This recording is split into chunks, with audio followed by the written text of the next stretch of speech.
Okay, we are back. Sorry about that. Technical issues. It's some generic Wi-Fi over here. And we are back with dating, courting, commitment, and how to be more.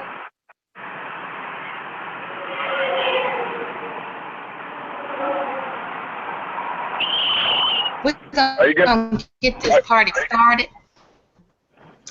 What's up, everybody? All right, yeah, we're back. Okay, we back now. we back. Hey now. All right. All right. So So, you was on the roll there. You was talking about how to be a wife first before he find you. That was good. I like that. right. So, I mean, basically, in order to break that down, in order for me to have to break that down, for one, I've been through a lot of different experiences, a lot of different relationships where each one I had to take a little from that relationship and add that to the wife category. Like, okay, don't do this, do that. And just like our guy was saying here, you got to be more than just average. You have to be seen as more than average, because one guy may see you as average, but the next guy may see you as extraordinary. So in that sense, you just have to be you. You just have to be you. You got to know who you are, what you like, what's your vibe, what's your flavor, so that when that person comes around and you guys are ready to get into the relationship, you don't get lost. You don't get lost in who you really are, or what you really like, and you don't become what they are. I know for me, I'm gonna say my wife building started way back in about I'm gonna say way back in about 2003, because I was in a relationship with a guy where I completely lost who I was, what I was into. The dude was dirty. He did all kinds of things, with all kinds of chicks, and I knew that. And I got to a point to where I was just over that. I was through with it. I kicked him, to the curb, and was like, you know what, we finished here, we done. But I wasn't done on the inside. I wasn't done inside my heart, because everything that I was tied up into who he was. So I didn't even know what I wanted to do on a Saturday. I didn't even know what music I wanted to listen to when he was finished. And I had to suffer through those weeks of heartache and pain in order to really, really, really come to a consensus on who it was that I really wanted to be. And I liken that experience to like a cocoon. I went into a cocoon. I went into a shell where I had to really, inside that shell, do all the work on the inside, growing and building. So that's when I developed my own style. Like, as crazy as it is, I developed my own style. And I'm going to tell you, Erykah Badu helped me get there. And I would never, ever, ever do it. Because when I tell you, her first album got me to where Bag Lady, Bag Lady was me. I had all kinds of bags.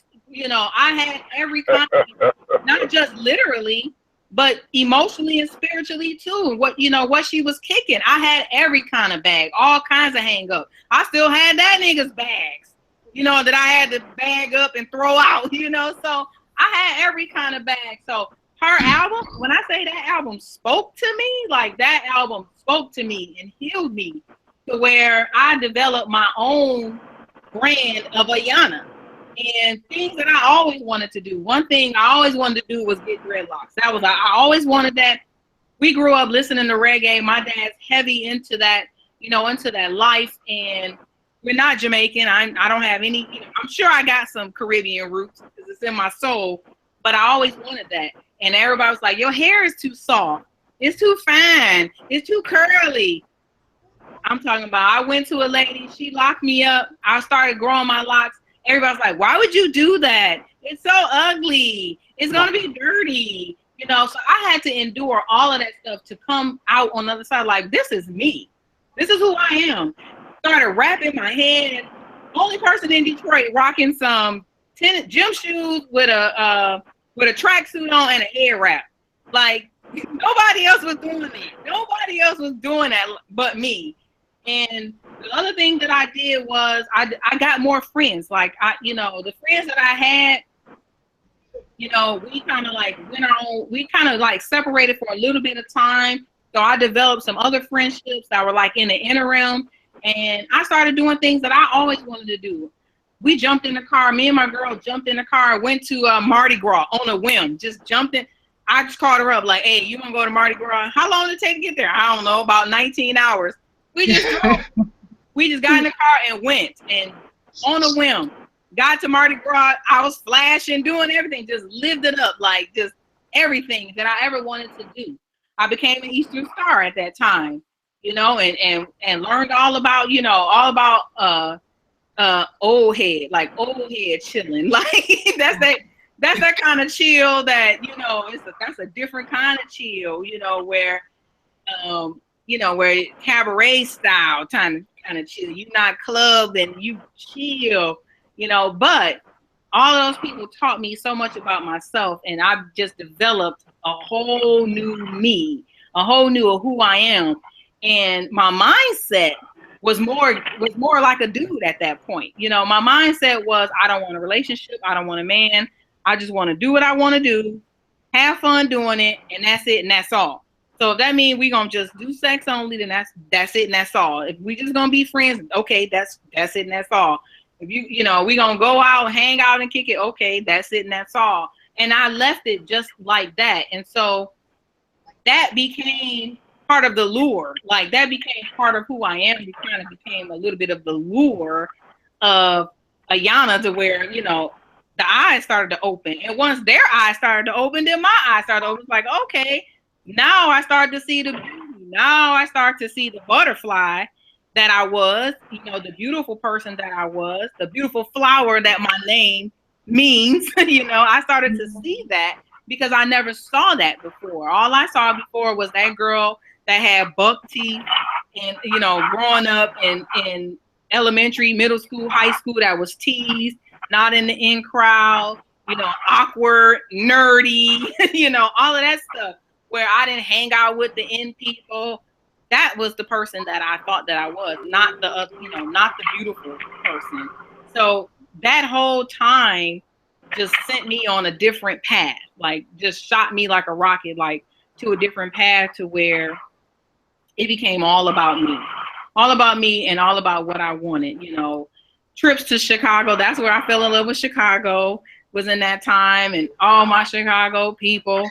I had a girlfriend that I met on the street in Detroit at a stoplight. She's from Chicago. She got out of her car at the red light and was like, "You belong to what lodge? Because I need to go there." And her and we've been like sisters ever since then. That's where my love from Chicago came from, was from her, and going back and forth. But I just learned really who I was. But during that time too, another important lesson that I learned was I ended up in a 5-year friends only. What do you call those? Not friends only. A buddy, relationship, where in the beginning, associates. Yeah, no, it was more than associates. It was just a buddy situation where it was, no daytime action, just nighttime action, no daytime action. But situation. Yeah, there you go. In the beginning, that was relationship. Exactly. So in the beginning, so what ladies need to know today is that you got to define what it is that you want, because if that's what you're looking for, don't let somebody put you down and say, oh, don't let them label you something, because that's the only space you're in right now. That was the only space I was in at that time. But once I grew out of that space and grew out of that whole relationship, then I was ready for more. So, young ladies have to know that. Like, you have to know, number one, you got to know what you like, what you like to do. I learned all of that. At that time. I learned that, what I like to do, how I like to wear my hair, how I like to dress. Because before then, I literally had boyfriends that were dressing me, that would just take me to the store and buy my clothes. Wow. Yeah. No, I've never been on that level. I literally That's had from controlling, or that's either controlling or he's spoiling you. Either one could be pretty dangerous, depending on the personality or the person possessing that trait. very dangerous, very dangerous. It wasn't even controlling; it was just lost. It was just I was lost because I didn't know what I wanted to wear. I didn't know what I wanted to eat. I didn't know what I wanted to do. So when you are trying to become your best version, you got to know all those things. And going through relationships will get you there. But you got to be able to examine that relationship, break it down piece by piece, chunk by chunk, and see where it is that not just where they went wrong, because 9 times out of 10 we can always say the dude went wrong. He was cheating. He was doing this. But you got to see where you went wrong. You got to see what you did right. What attracted you to that person? Was it his swag? Was it his, his flavor? Like I have a thing for, guys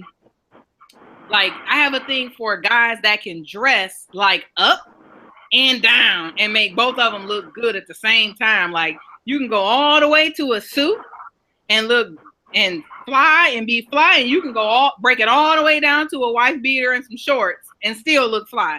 I have a thing for that, but some people are not with that. So you got to know what was it that brought you to that person in the first place. Like I can pinpoint each person and say, oh, I know what it was that I liked about him, because now you got to take that piece, because when you're ready to bring in that law of attraction and manifest that one person that you really want, you got to know what each one of those pieces are. And you got to know what it is that you don't like,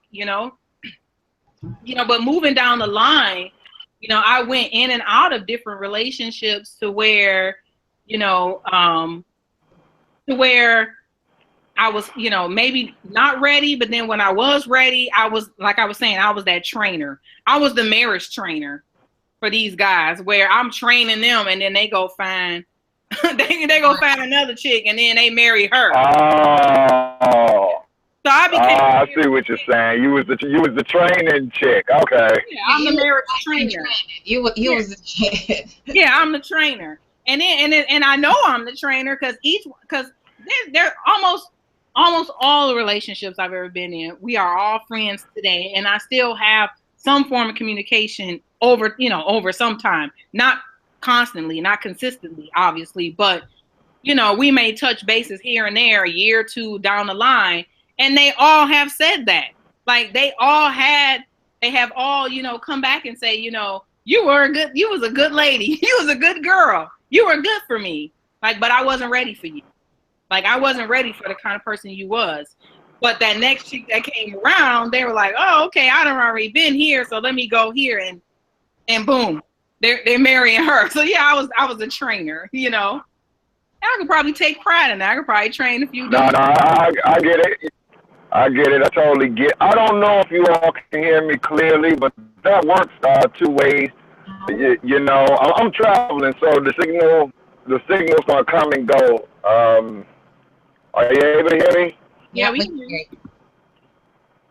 you. I guess not. Can you hear me now? Yeah, we can hear you. Oh, okay. I've also been in that position, whereas I know what you're talking about. I have a lot of well, not to say a lot of, but I have my share of former lovers that have went on to have children and to be engaged. Now I don't know what became of all of their relationships.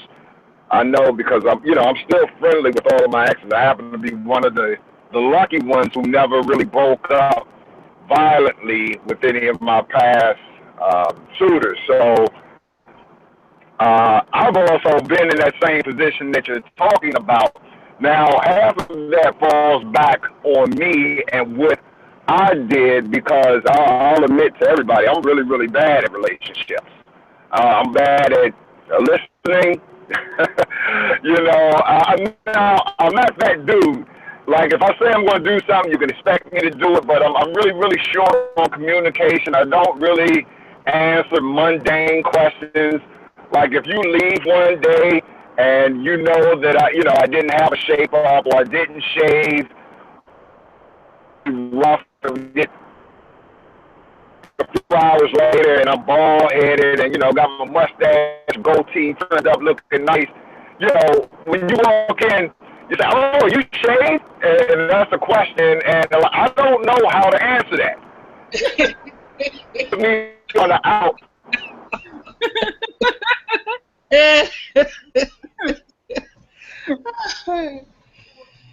Did you shave? Can you see? Can you see? The answer is just yes. Aside from everything else, I, aside from that, I have a lot of things going on, and a lot of, it's really, really hard to explain to people because I'm the same thing that a woman thinks is interesting about you is the same hating you, what's the left. But I've always been a loner. So I don't really like sharing my space with people. These are the things that I know about myself. This goes all the way back to what you were saying. You have to know who you are before you can, offer yourself up to somebody else. And me personally, I really like my space. I really like my quiet and my personal time. I don't like things being bothered. I got this organized confusion going on. And it kind of irritates me when, I come and I'm looking for some papers or something that I know stocked up somewhere and they'll be moved because, I thought I was straightened out. So a training person for or a stepping stone for somebody to get themselves right, to be on to, the next, just lost signal. Moving on to the next, future husband, future ex, future past lover. It's okay because there are some lone wolves out here, and some of us are pretty content with our lives. I like to think so. Yeah, I think so. But I don't think you was a teacher. I think you were in a sense. You were just that one to avoid the next time around. Like you was that one. Yeah, you was that one. Like, I'm gonna steer clear of those signs and symptoms right there. But like you said, if you know who you are, and you like your space, and you like you like your things a certain way, yeah, you're gonna have to learn how to communicate. Number one, hey, I like having you in my space. However, when you are in my space, I prefer that you did not move this, that, and the other. Don't touch that shit right there. Leave it alone. Just leave it alone. Yeah. I prefer, I don't mind you doing, or create boundaries. See, one thing I think between man and woman is we just don't talk to each other. Like, we just don't say what it is that we need to say. And that's one of the things that always burns my ass about a lot of people is that you just don't say what it is you want to say. Like you said, you don't, I love having you in my space, boo. I like having you. I like your company. But when you here, if you get the urge to want to straighten up right here. Straighten up these dishes over here. My papers or what's important. Leave that alone. I don't need you. Because more than likely, 9 times out of 10, she ain't straightening it up. She reading them. She nosy. She reading them anyway. Oh, damn. Oh, shit. Yeah, it don't matter. That's more than likely what it is. She ain't really straightening up. She just looking all through your stuff and being nosy. Herself over there so she can see what the hell that is. That's what. Yeah, and let me touch on that too. Let me touch on that as it relates to a wife. That is some crap that you need to lose. You need to cut it. Let me tell you, my best friend. Oh my gosh, my best friend's an Aries. So my best friend is cut and dry. You know, she gives it to you straight, no chaser. She told me a long time ago, if you want to go looking, be prepared for what you're looking for.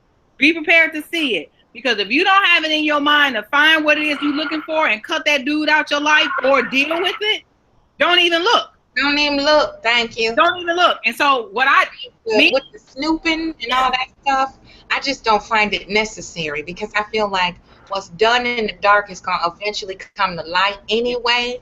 And if I rush karma, then that's just going to make it worse for both of us or the collective of whatever it is, our family, because I'm pushing the issue that it's not the right timing for me to know. You know, now if I accidentally stumble upon something, you know, he dropped a shoe on the way to the laundromat and I see something stuffed in that shoe, that's an accident. But I never felt the need to go poking around in my partner's personal little realm of our life. Like, that's your shit.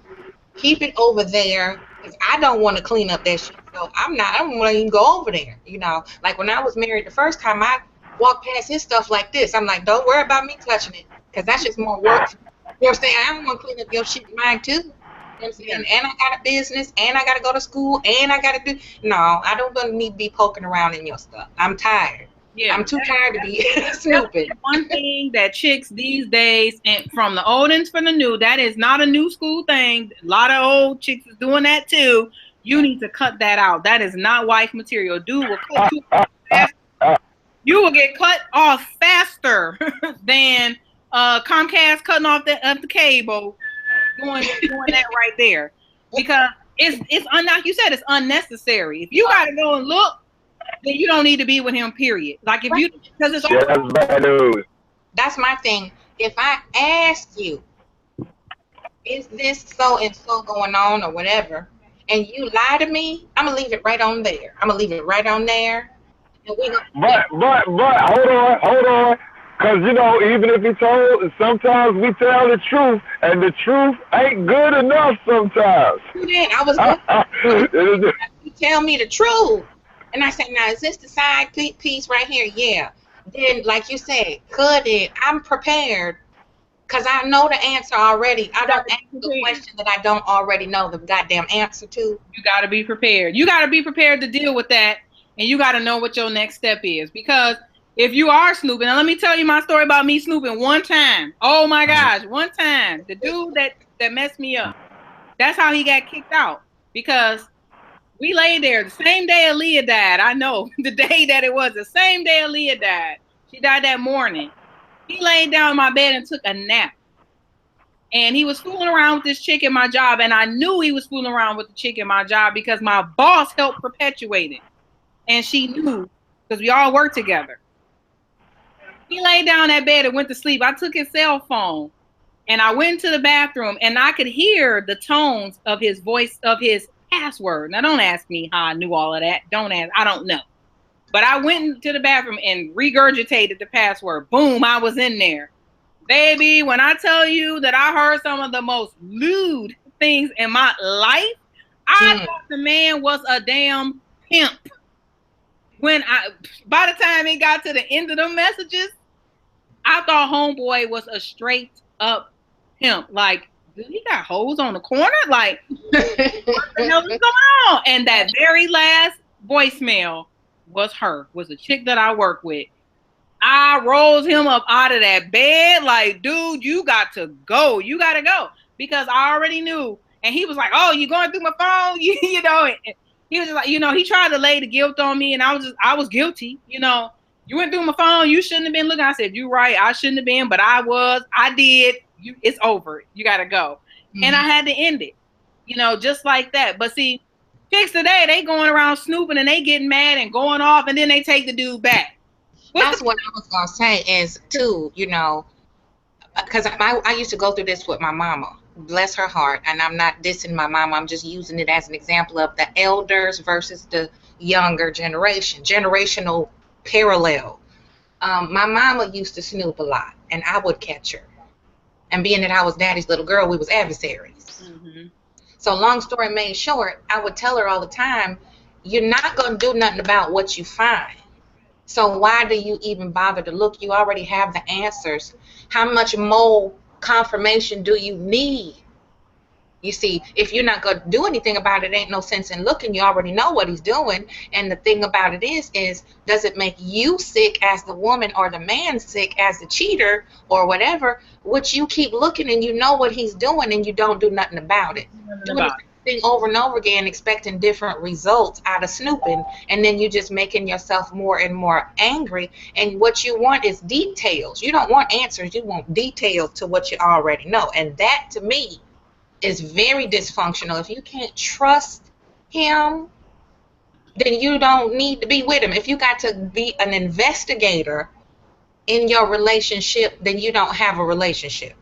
Yep. You have an extra child or an extra burden on your hands that you got to manage his behavior and yours too, or her behavior, because women do it too, and we so damn sneaky and dirty sometimes. I'm like, really? Yep. How you gonna represent us like that now? You can't be, you making all of us look bad now.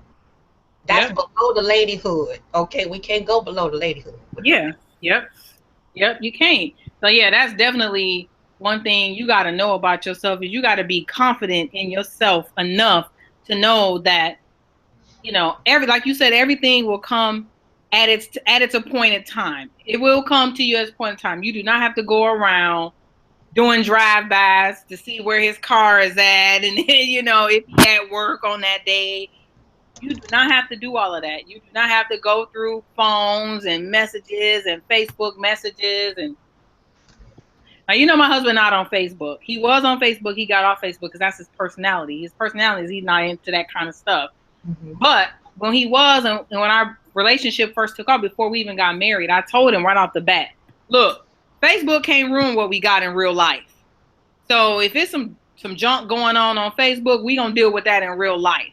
So, you know, I tell them now all the time, you know, because folks hit me up on Facebook and I just tell them, like, dude, that's on Facebook. That's virtual, you know. Friendships do come out of Facebook. You can create friendships out of Facebook. True enough. I know that to be the case. However, comma, it's not going to jeopardize what I got going on in real life, in real time. Thank you. I'm so glad you said that. Real time. I'm so glad you said that. Y'all, get your ass off of Facebook if you want to be a wifey or a hubby here. You can't live your life through social media. We won't name no names. And you can't get married, e-married. You got to get married in person, in the spirit first. And that comes all along with what she had just said, get to know you first. That's why I say heal the nation. Acknowledge what the pain is so you can address it, confront it, and heal it. Then you are ready to pair up and mate up with the person that is designed for you by the universe. You can't build a nigga. Can't build a nigga. Don't work. And if you felt you have not constructed yourself, then you're gonna draw fragmented people. You are what you attract. Yep. For me, with social media, it's a lot like that for me too. It just ain't his thing, you know. He's a man of few words, and he only speak when he need to. You know, it's like, look, hey, you know, he one of those. It's just like one of these, you know, like, okay, you know, we got it. That's it. You know, and it's a trust and it's a community. If you have your own language, you know, and if you allow, because somebody told me it was a clone or a troll or whatever. I was doing a stream and somebody came in the chat. And they was like, how come it's only collages of you and your imaginary boyfriend? And how come he didn't comment on none of your pictures that you posted and this and that? And first of all, why am I explaining myself to a troll? Number one. Number two, that's none of your damn business. And number three, everybody that's in a relationship, their partners are not into social media. Right. Okay. And then he knows I am into it. So he said, well, that's a damn enough. We don't both need to be into it because you got your personal thing and you got your business thing. So what the hell I need to be there for? Right. I'm here to support you and what you're doing. I'm not the star of the show. You are. Right. What the hell do they need to see me commenting on your shit for? It's not about me. It's about you. Yep. Yeah. And that's how you know you're dealing with somebody who is 100 and for you is they really don't care about stuff like that. They just want to make sure you're living your greatest good. And they're pushing you toward the goals that's going to help you live your greatest good. Right. They don't need attention and acknowledgement and, oh, look at, they so cute. He don't need all that. You know, he's just not a talker. He's not a social person, you know, like that. A lot like me. I'm really an introvert, but I do what I got to do to make the paper flow. So, you know, I can't be a mute and think that I'm going to heal somebody. I have to do a lot of talking, you know. And he's like, that's your thing. So I don't need to be all up in the middle of that. You know, I'm going to let you do your thing. And if you need some help or some regulation or some security, then I'm here to regulate. You know. But other than that, I'm just a cheerleader on the sideline. Yay, you know. But that's another thing that y'all have to understand, young ladies and old ladies. Like you said, I see some old grandmamas trying to relive their college years, chasing up behind these men, thinking you can snoop all in his Facebook and get what you need from there. And sometimes, you know, you find what you're looking for, and it's not exactly what you expected, and you're not prepared to give consequences behind those poor actions that you see. So you got to be ready for what you're looking for if you're going to snoop. Can't nobody, you know, tell a grown person what to do, but it's advisable to, like you said, could it? I'm going to use that. You got to cut it. You got to get rid of that. Trust. You gotta have trust. And then when you do cut it off, another thing is you cannot be scared to go down deep down in the trenches. Like, you know, nobody wants to get hurt. We get that. You know, we get that. But you got to be prepared to actually go through that emotion and go through those emotions and feel those emotions and cry it out and get it out your system so that you come out stronger on the other side. Because a lot of times we don't want to do that. We want to, you know, we might cut it off, but we want to be tough. We want to hold on to it like, I cut him off, you know, like that's not really who we are as women.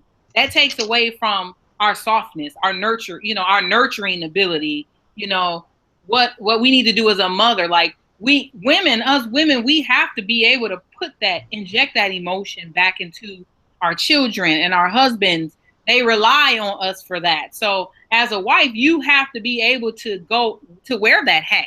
You're gonna be able to wear the emotional hat. So, you know, don't be out here on Facebook like, I had to cut that nigga off, you know, and he on down the line and I'm gonna bust his tires out and flat his, you know, bust his windows out and flat his tires and all of that. No, cut that off, let it go, learn from it, and go through that emotion.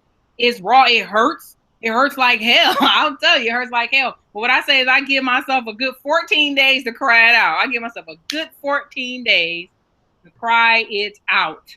And I let it go wherever I am. If I'm at work and the tears come, hey, I let them come. I suck it up and then I move on, you know, with my day. And when it comes back again, I let it go. But for sometimes it takes years. It takes years for you to get over a situation. But you still got to go through that emotion. And I really believe that the reason why you're not over it because you ain't learned the lesson yet. Thank you. I'm glad you said that too. Girl, you just getting into good stuff, see, because the rebound, that's what I want to talk about. Because, like, when you're in long-term relationships that don't lead somewhere, dating is to lead to a commitment. Let's start there. Number two, when you are dating someone and you eventually get over into a monogamous commitment, at least it should be, if you into that. You know, it's a whole lot of variations of relationships. So we talk about monogamy, though. And if you commit to someone and you say it doesn't work out, if you're with that person 4 years, you want to give yourself at least half that time to work that person in that situation out of your system. Because you're going to go through the grieving process, which is 5 stages to grief. There's no set time frame to grieve the loss of someone. They don't have to die for you to grieve. You know, because I grieved when my baby went away to college. I grieved her. You know, I missed her. So I grieve that absence in the house. You feel me? Empty nester syndrome, all that I went through. And then I had to say, well, she was with me 19 years, so I got to give it at least, 5, 10 years to get used to being in an empty house, Yeah. Because you have them all with you all the time. That's a long damn time, 20 years. Yep. So, and then you got more than one. So, you don't never, you like, okay, I'm going to always have children. And then when they all grow up, you're like, damn, where my children at? There I go. You gotta grieve that. And you have to give yourself time.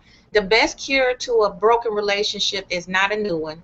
Y'all, stop that superstitious bullshit. Yeah. Because rebounding just adds to the pain because you're trying to replace what he didn't do with what he will do. You're just trying to rebuild a nigga. That's all you're trying to do. And really what you're doing is you just like back to my girl Erica, you bringing bags that you ain't thrown away to a new situation where you get ready to make some more bags. You get ready to buy some more stuff. Unpack that bag. Unpack that bag. Unpack it. Don't use his burden. Sometimes it might be you, it might be him, might be the two of y'all. But own up to what you did. Don't worry about him being a dog, cat, bat, rat. Okay, we know that's one reason why it didn't work. What did you do, though, to enhance the dog, cat, bat, rat syndrome? Mm-hmm. Were you an enabler? Mm-hmm. Were you too standoffish and too closed down? Right. Were you still pining for that ex that you was with 2 weeks before you got with this one? Right. Was it something your mama said? You got y'all up in your business in there and she ain't supposed to be in there? Right. What did you do? Right. Because women love playing the damn victim. That's true. We love it. And that's what I was saying. You got to be able to know what you did and what he did. You got to know what you liked about him and what you didn't like, and what you liked about yourself and what you didn't like. Because everybody brings something to the table. When it's one stupid person, there's two. That's what I say. When it's one idiot, it's two idiots. So you got to be, because you're mirroring each other, you're matching each other. So you got to really know what it is. And you're right. You go through a whole grieving process, so you have to give yourself time. I'm guilty. I done rebounded after rebound to rebound. So I know, that at some point you're going to break down. You're going to break down where you keep building and building and building on an unstable foundation.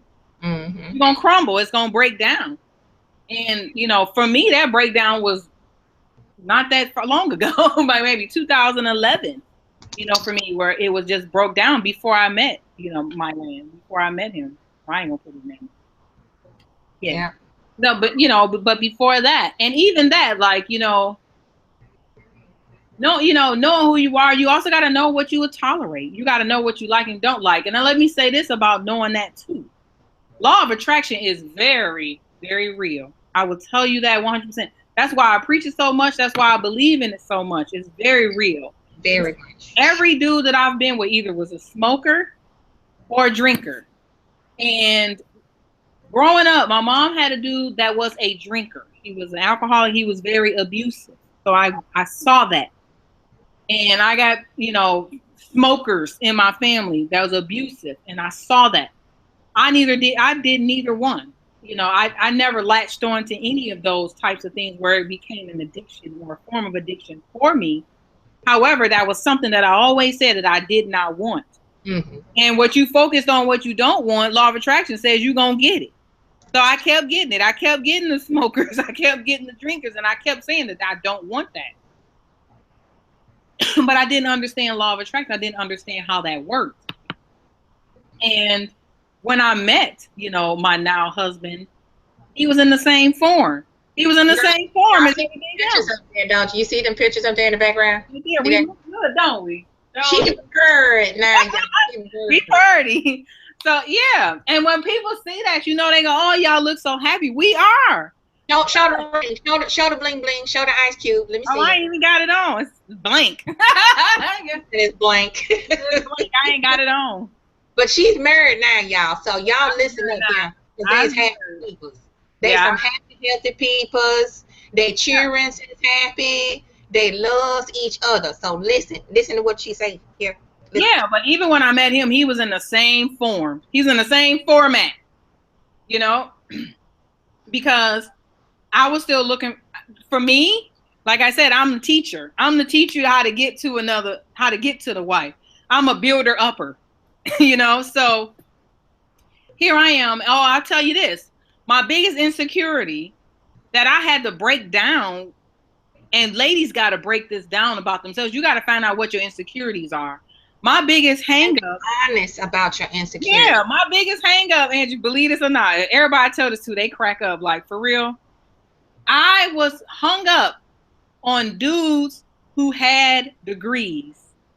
Like, if a dude had a degree and he had like a good job, you know, I automatically felt that I was not good enough. That's coming from somebody with 3 damn degrees. I was gonna say, like, what the hell? 3. I got 3 now, but back then I had 1. But I was hung up on that, and automatically, and I can name off dudes that I dissed, good dudes that I dissed because I was insecure because this dude maybe had his own house, he had his own, all the stuff that we said we want a dude to have. It made me feel insecure. It made me feel not good enough. I had to look at myself and say, why in the hell do I feel like that? That came from childhood. That came from childhood. Yes. That came from childhood and not feeling good enough. That's how we make a big mistake and sell ourselves short and settling for the caliber of person that is not our match. We think we don't deserve to be treated well. We think we don't deserve to not have to struggle and sacrifice and be the one to take up all the slack. You know, it's a partnership. Mm-hmm. You know, it's a give, take, receive, reciprocate. And yes, he should be able to take care of his own lifestyle and fund his own life. That's a must. That's called life skills. If he cannot take care of his own cipher, what do you think is going to happen when you join his? And it sounds good. It sounds good, though, when you regurgitate it. But a lot of people cannot deal with it. They don't feel like they deserve it. They don't feel like they're good enough for it. Yeah, it sounds real good to me to have a guy that can take care of me. Or take care, you know, or take care of him dang on self. But the dudes that I kept going with was the ones that couldn't. Was the ones that I had. I shared that with you because I was a registered nurse very young. I graduated at the top of my class. And a lot of guys came back to me after grad school that was like, you know, I didn't think you would give me the time of day because you were one of the good girl. You was wifey material. I was aiming for you to marry you back in college. And I'm like, who, me? My cussing and my so-called, you know, my street life and my, you know, under the cover way to make money and all that. I'm not good enough for you. You too good for me because I got all this dirt on me. That's how I saw myself. Because, you know, when you jump down in the city, it's hard. It's difficult. And it's hard to get out of that life. You know, and it's dominated by men. So that's all I was around was men, rugged, roughneck type dudes. And I'm like, I know if anybody saw me now, I'm not ready to be a wife because I'm doing this. You know what I'm saying? To make sure I get to where I need to be. But people didn't see it that way. They didn't see me how I saw me. They saw me as a go-getter, you know, a problem solver, and had my shit together. When in my mind, I thought I didn't. Right. It's amazing how guys see you compared to how you see yourself. Mm-hmm. And you be like, child, please, I was all up in this messy stuff. I ain't need to be messing with you. Yeah. He was like, no, I would took you out of that, and you wouldn't have to do all that. Right. If you had just gave me a chance, you know. And I was like, why you ain't say something? He was like, well, I would run from the good guys because I felt like I'm over here. I'm not done with school yet. I got a little girl. I can't have all kind of people around her. You know, I'm in transition to whatever I'm doing, whether I'm doing internship, externship. You know, I'm trying to get myself together. And then I got all this other stuff I'm doing to try to make money. I'm not where I want to be earning potential-wise. I can't be your girlfriend. That's how I would see it. Right. No, you got everything that I want. You are the go-getter. You willing to do just about anything to take care of your family. And that's what I'm looking for in a wife. Not a pillow princess, lazy liar, lazy Susan, Yep. because you taking care of yours. And I know if I step in, it's just gonna make it better. And I'm like, huh? What? Really? Okay. Well, I'm gonna go back to class. You know what I'm saying? I would run. Exactly. Exactly. I had that same thing. Just ran the opposite direction. You'd be like, child, no. Direction. Complete opposite direction. Dude saw me going to class when I went to U of M. Dude saw me going to class. It was before class started. I had forgot something in my car. He was sitting outside on the wall, waiting for his class to start. I was going to political science. Forgot something in my car, went back to my car, and he was still sitting there. Like his class was going in, but homeboy was still sitting there. And he shot his shot, hollered at me, and we exchanged numbers. Found out he had a good job, had his own crib. I was like, I can't do nothing with you. We went out, we dated. Well, dude dated, wasn't on that BS with let me get in your pants. None of that. It was perfect. Perfect. And you're like, what's wrong with you? Sabotage the whole situation. Sabotage. Yeah. You got to pay attention to the signs, and red flags too. We need to go over red flags in the wrong suitor. When your dance card is full, that don't mean every foxtrot you need to let him dip you on, because he might drop your ass, okay? Just because he tell you he love you and wants you don't mean he's good for you. All love ain't good love, hunty. I'm here to tell you firsthand. These men can tell you all day long they love you, and it's an obsession. Just like we watch them in our way of watching to make sure we pick the right one, they watch us because they want that type of woman for that type of situation. Whether it's sex, whether it's homie lover friend, whether it's be his maid, cook, chief cook, bottle washer, they got positions for us too. And you can wind up trying to turn a man thought into a house husband too. And then you ignore all the red signs because he say all the right things, but he's not doing that, following up with the action. The words sound pretty and they look beautiful in the text message and on paper, but is he doing those things? Is he actually following through with the love? Because love is a verb. Yep. And if he can't show you, then telling you is not gonna work. Words don't pay the bills. They don't clean the house up. They don't find you an employer, stuff like that. You can love me all day, but what is it? How are we enhancing each other's life with that love? Are we showing our love accordingly? Well, I know he got laid off, so I know I got to step up my game so that we can make up that income that is not fair. That's love. Or are you going to sit back and complain and go, why I got to do everything right now? I want to do what I want to do, and you sick or you hurt, and I don't appreciate you being hurt because I need that. And you're going to be a complaining nagger, because that'll chase them away too. Or are you willing to sacrifice like he does, because we're supposed to provide and protect our mate just like they supposed to provide and protect us too. Women have our role of protector as well, and we don't make sure he's healthy, focused. That's right. You gotta keep his mind sharp. Yep. He don't want you doing all this here. You're supposed to keep him focused on his game so you can continue to do your game, stay in your damn lane. So pay attention to the red signs. Controlling men who don't want you to have any outside connections.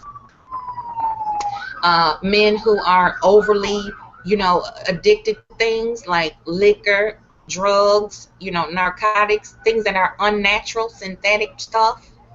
Be careful. They wear their best representation, and then when they take that costume off, it's too late. He got your ass right where he wants you. Mm-hmm. I see a lot of young women not paying attention to the red flags and signs where, you have first, it's like where you think it's kind of cute. Oh, he missed me. Next thing you know, he timing you. Well, you said you were going to go to the corner store and get a bucket of ice cream, and it took you 10 minutes to do what it taken 5. Then you need to start paying attention. Okay, that's number one. Number two is, okay, where you been and who you been talking to. It's time for him to go. You got to get rid of him. Because next thing you know, he'll be knocking you up against the wall if you say the wrong name or the wrong gender person.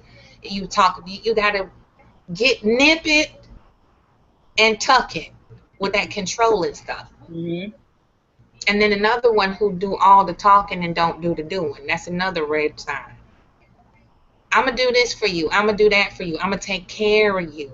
And you still behind on every fucking thing. This nigga living in your house eating up all your goddamn Cheerios. And he ain't put $1 in the cuss jar, okay? Ain't even bought you a newspaper to look for a job. Bye. This the last free breakfast you get. Bye. Learn how to cut it off. Cut them people off. You can't linger and waste your time with a bookend. That's what I call them, bookends. They just sit there and they just take up space. Just hold up the books. That's all they're good for. Unanimated bookends. They just sit and talk and take up space and pollute your cipher. Cut it off. Let it go. Because somebody standing behind that gentleman might be the right one. You don't know. He just in the way to keep you from getting to where you need to be.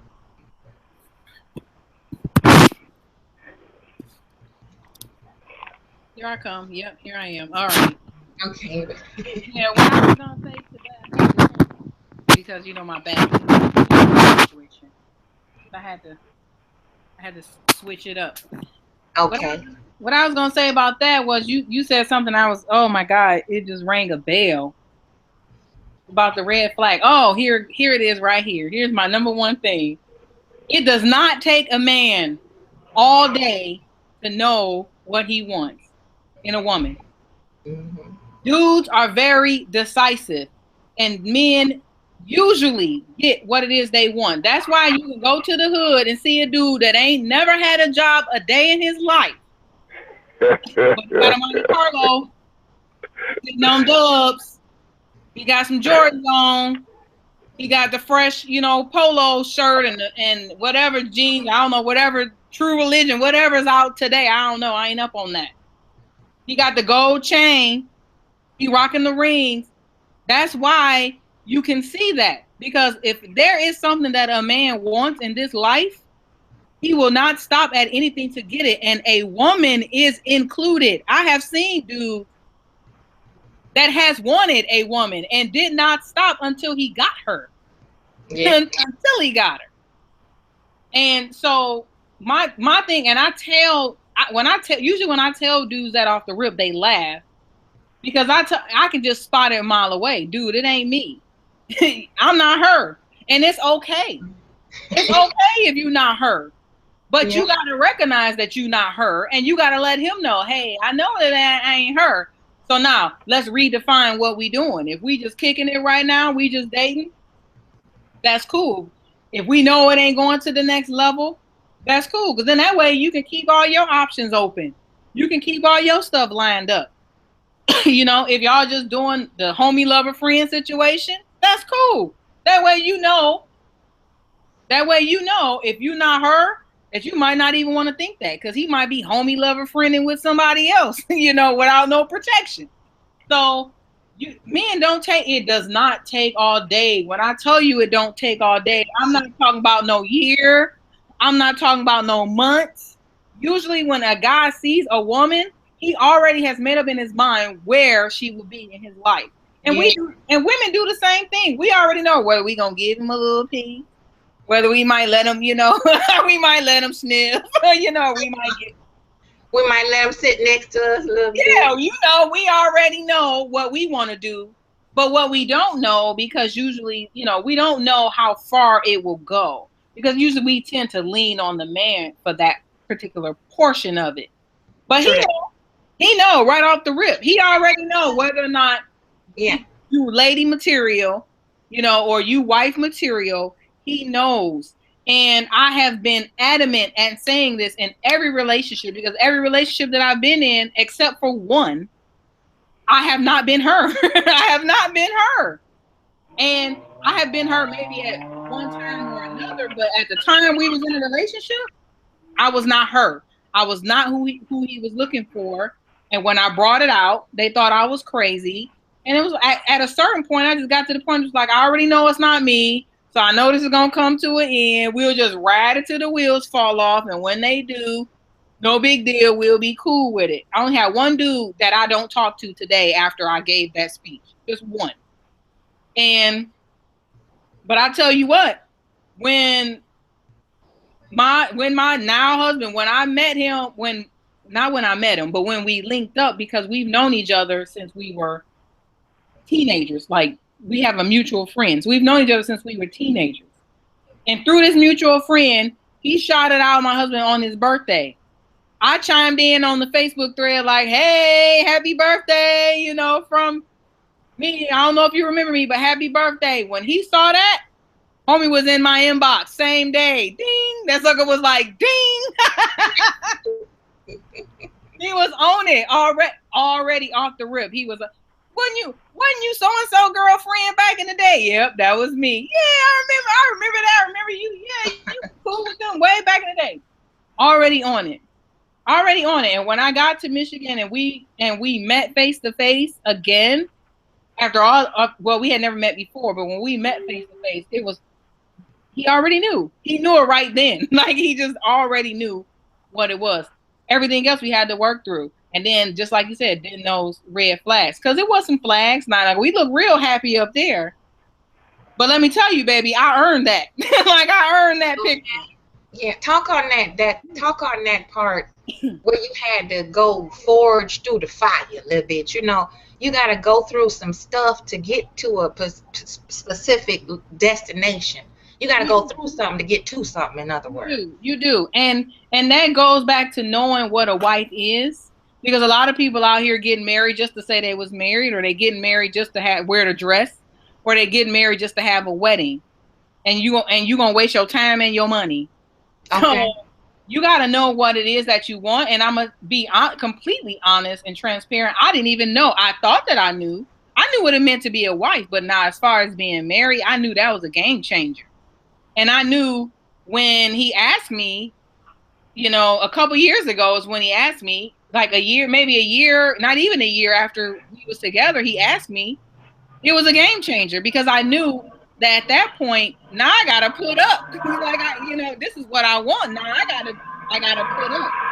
So now everything that I am, everything that I've been training for as a wife, now I gotta put it into play. I gotta put it into action. So, that froze me. That froze me right off the rip, because there were already some things that I was looking at that I was like, I don't know. Just like I said, I had a hang up about smoking and drinking. Drinking was already there. It was already, because I was already attracting that, and I attracted it again. Mm-hmm. So now I had to come out and tell myself, okay, is this something that I can deal with? Or is this something that, that I want to walk away from? And my heart had to make that decision, because you have to look at it from a sense, you have to know your purpose for being there. Right. Absolutely. My purpose for being there was, was not to be his girlfriend in the beginning, or, to be his lady. I could completely detach from that.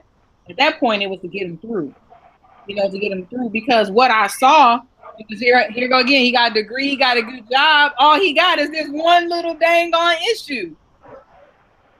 And that goes to say that this dude that you got in your head, this perfect husband that you got on paper, he gonna be 6 feet, he gonna have his own house, he gonna have his own car, he gonna be muscular, he gonna look like Denzel, he gonna, he ain't gonna have no baby mama, he ain't gonna have, he ain't gonna have no kids, or he gonna be single. That perfect man in your head does not exist in this world. Period. Come on now. It does not exist. There is no such thing as Mr. Perfect. Okay. No such thing as Mr. Right. Now don't get it twisted. My husband perfect for me. He's perfect for me, but he is not perfect by no stretch of the imagination, and neither am I. Because I'm sure, you know, if some stuff he was looking for that I didn't fit the bill. So, and you know, and I see a lot of chicks out here, you know, that don't want a guy because of the type of job he has, or the kind of car he has, or he live in an apartment. You know, oh, he live in an apartment. Like, for real though, you may be the missing link. You may be the push that he need to get him to buy a house. How do you know? He may not want to buy a house till he get a wife and buy one together. Right. He That's might a want fact. Yeah, how do you know? So if you shutting him down because he in an apartment, but everything else line up, something wrong with you. You need to go back and recheck your steps.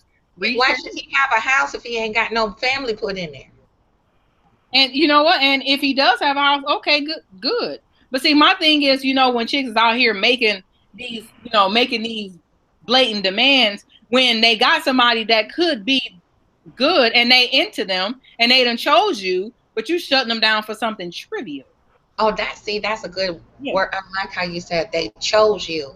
That's another thing that I want to highlight is they will choose you. Men don't like to be chased. You know, we got one on here. It'll tell me if I'm lying. Men don't That's like true. That's they scary. don't like women. Men, grown ass men like to be the lion. The lion chased the motherfucking lamb. Will you let the man chase you? Please. Stop running up to his door, jumping on the hood of his car, sneaking and hiding in his mailbox and shit. And the bushes Yeah. He will, if he don't know nothing but the first letter of your name, he gonna remember what the fuck you look like, where he saw you, what you was wearing that day, if your breath stank. He gonna remember everything about you, and he gonna make sure he finds you. Yep. Trust me. Yep. They will. It also shows several degrees of neediness, and some men can tend to, you know, stand for it and tolerate it. But if your thirst is that, you know, savage, a man doesn't want a needy woman because you're going to be up under him 24/7, and that is a scary situation.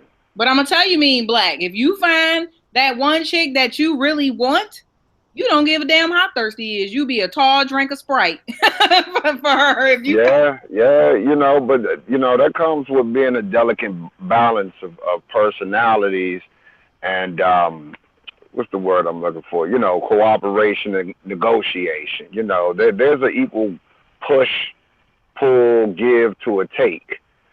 You know, and there's some things some people have to give up in order, you know, if you want to endure that thirst or something, and that's the person you want, you're right. You'll tall glass of water on a hot ass day. Yeah. You know, but a needy person is that's a lot to handle. Yeah, it really is.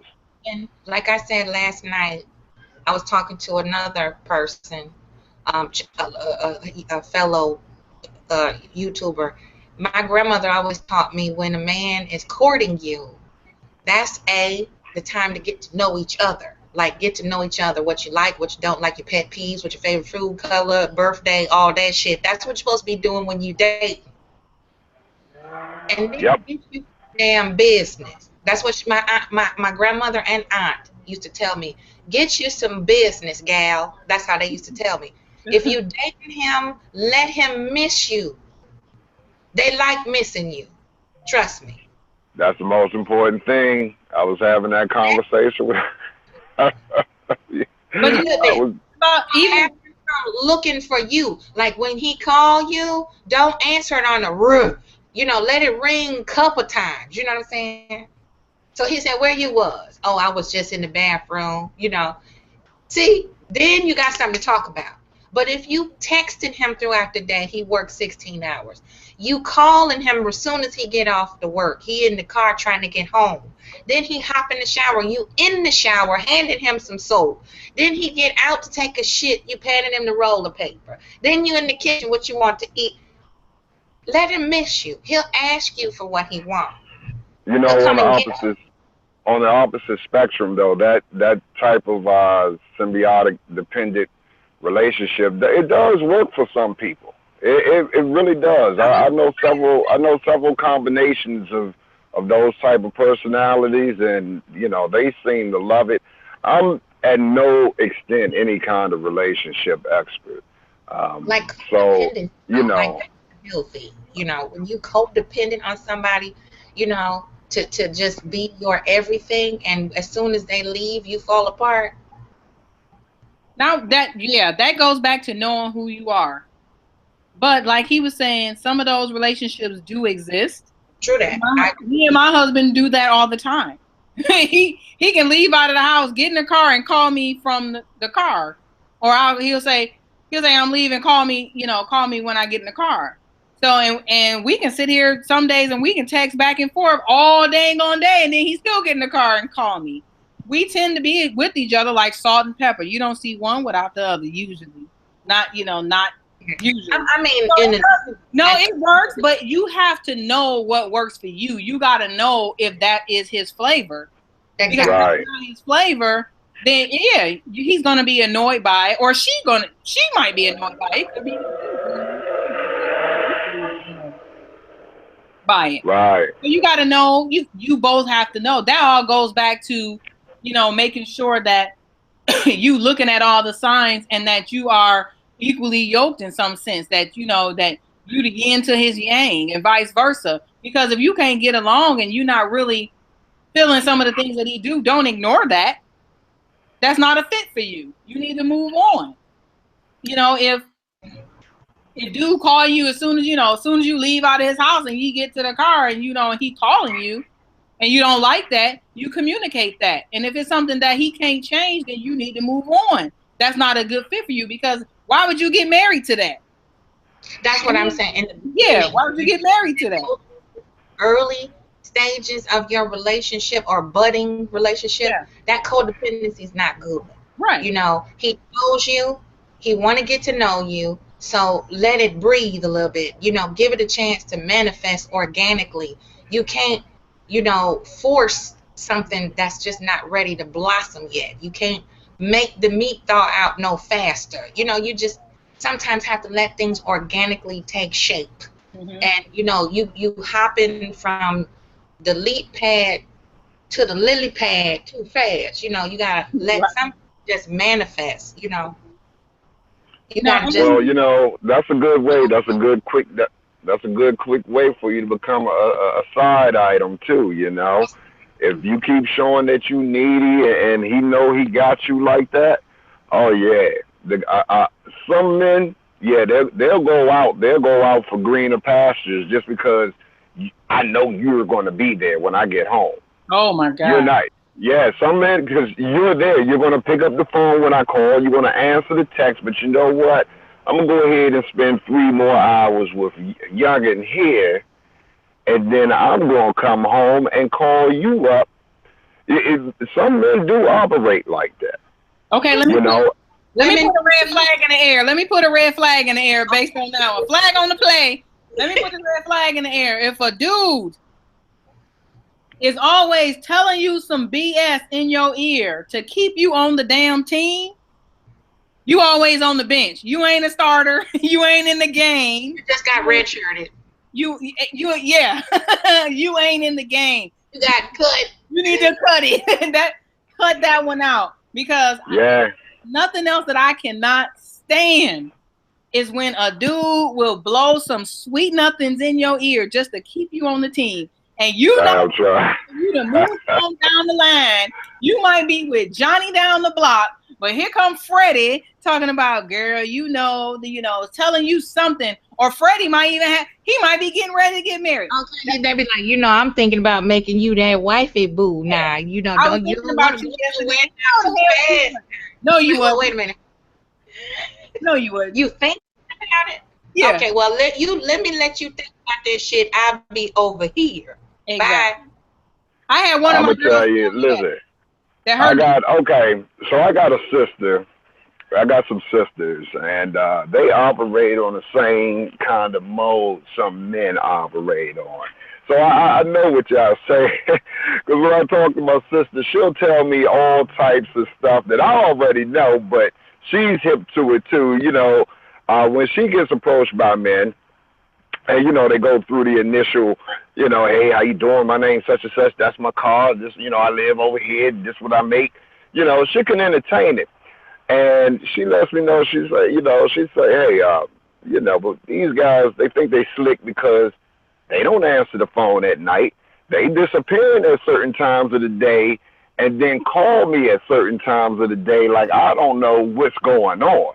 Women, if you're savvy enough to the game, any level, you can recognize when somebody's disappearing at certain times of day, not picking up the phone at night, or it's going straight to the voicemail. If a phone number for one individual keeps changing every 2-3 months, you know what I'm saying? You know what that's an indication of, and that goes back to what you were saying. If somebody's keeping you, whispering those sweet nothings in your ear, you're still on the bench. On the bench. You're not starting in his game. He's keeping you on the bench. You can't even warm up with the team. Yeah, sure enough. Ways on. You can't even get off the bench, do the basket weave before the game starts. You got to sit on the bench. You ain't even stepped foot on the field yet. You still in the locker room. You still in the locker room, and see, and he keeps it like that just in case. Just in case something doesn't go right at home. But the fact is, everything's always going to be right, because a lot of the situation is they live together. They live together, and he's just trying to, some men need that reassurance, that they still got it. You know what I'm saying? That's my roommate. We cool. Yep. That's like a sister to me. Yep. And you come to find out that's his second wife, and the children ain't, them kids aren't your nephews? It's funny to me. That's what's going to happen. Yep. That's a definite red flag. Like, if a dude knows when you see it, if he taking all day, if he blowing all this little sweetness and ain't nothing nothing line up, phone numbers ain't lining up, he only calling you after, here's a good one. He only calling you when he in the car, in transition. And then, and then, I'm gonna get in the house. Let me call you back. Then he call you from the bathroom, or he call you when he back out going, well, I'm gonna go shoot to the store. So I thought I'd call you back. Yeah, those are all signs and red flags that you need to keep on moving, because homeboy is on some BS. I want to add a footnote to that too. If you are the glorified side piece, and he is stupid enough to leave his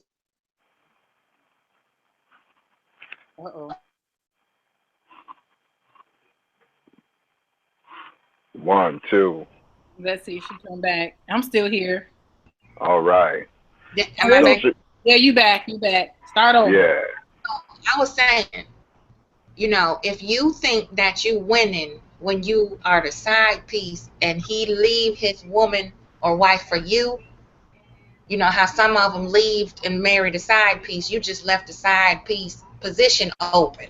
So be careful. Yeah. How you think you winning over another woman by taking her man? If he yours, he can't be taken no way.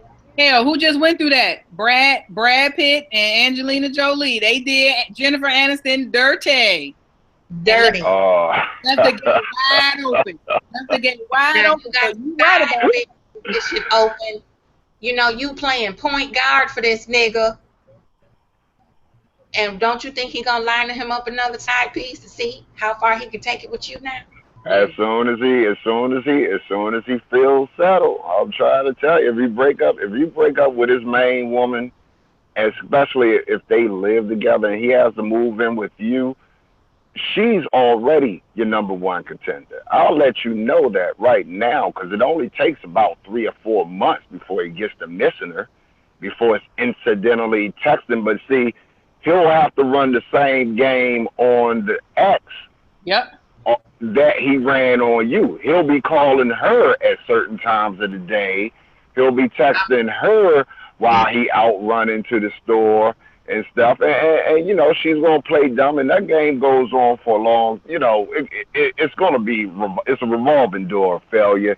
I don't participate in it because on the opposite spectrum of this whole conversation, there are actually people, men and women out here who are okay with, you know, that situation, you know, but there's some rules to be observed. You know, if you're going to participate, you supposed to check your feelings up out of there.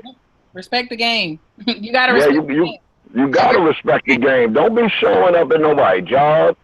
Don't be showing up at nobody's house. Don't be, you know, all wilding out on Facebook, tagging pictures and all this all this indirect bullshit, you know, tagging motherfuckers talking about their girlfriend. Yeah, well, he was over here, you know, there are some people out there who are perfectly fine with that position.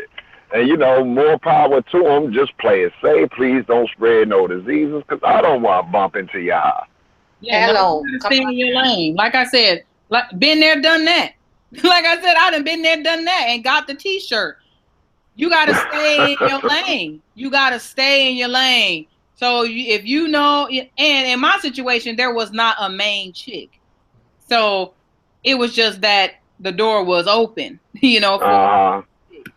It was. So he was a single guy with options, and you knew that up front. Correct. I knew that up front. So whatever it was. So our time was our time.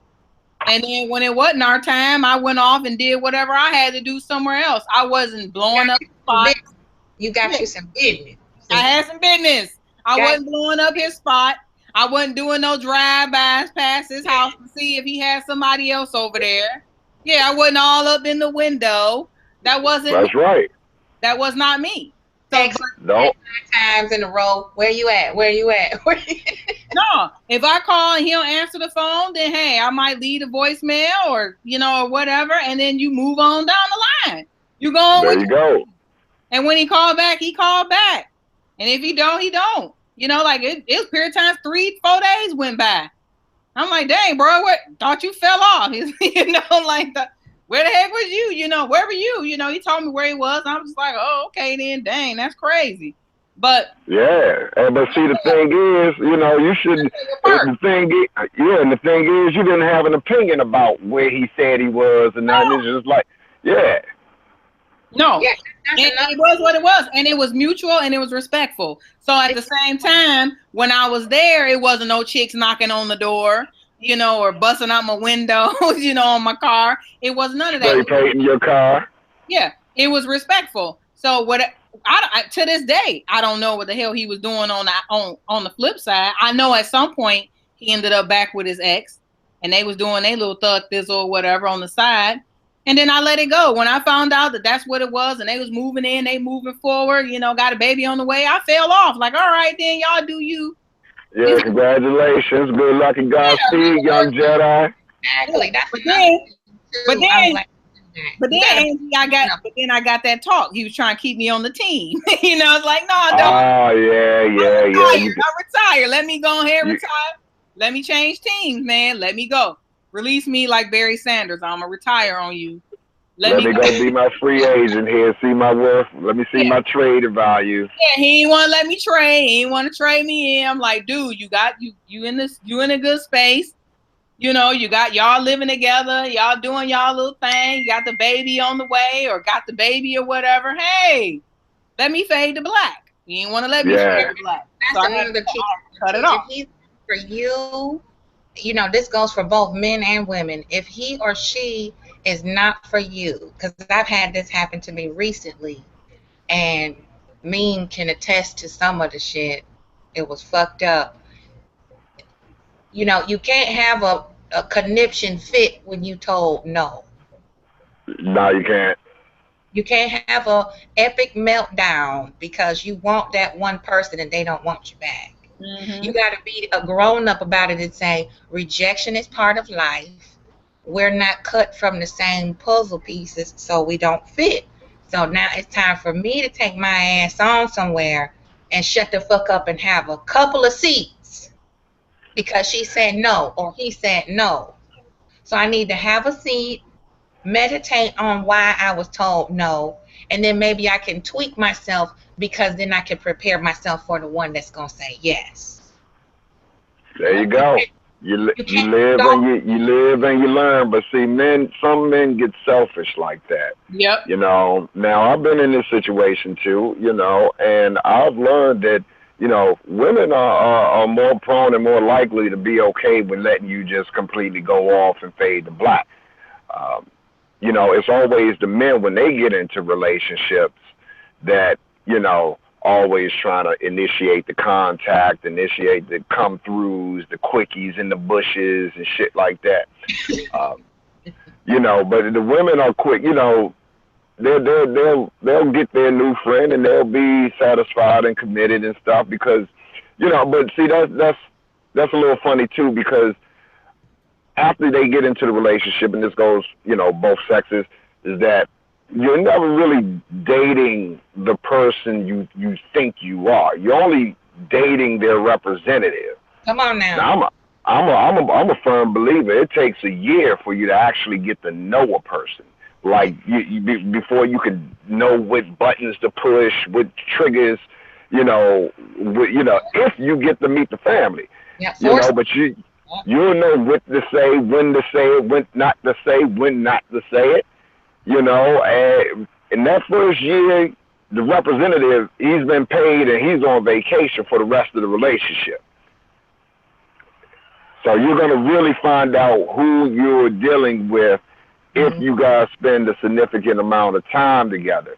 That's where I draw the line because at my age, I don't have a year to spare wasting on, falsehoods and lies and over exaggerated and false ambitions.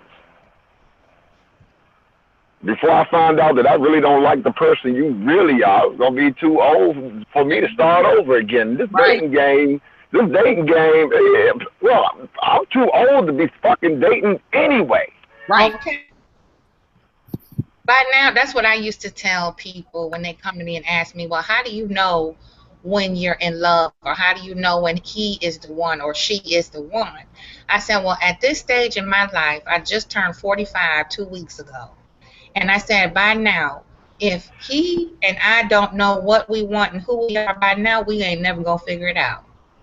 So if I'm supposed to have a boyfriend now before I go on over into marriage, then this shit ain't for me.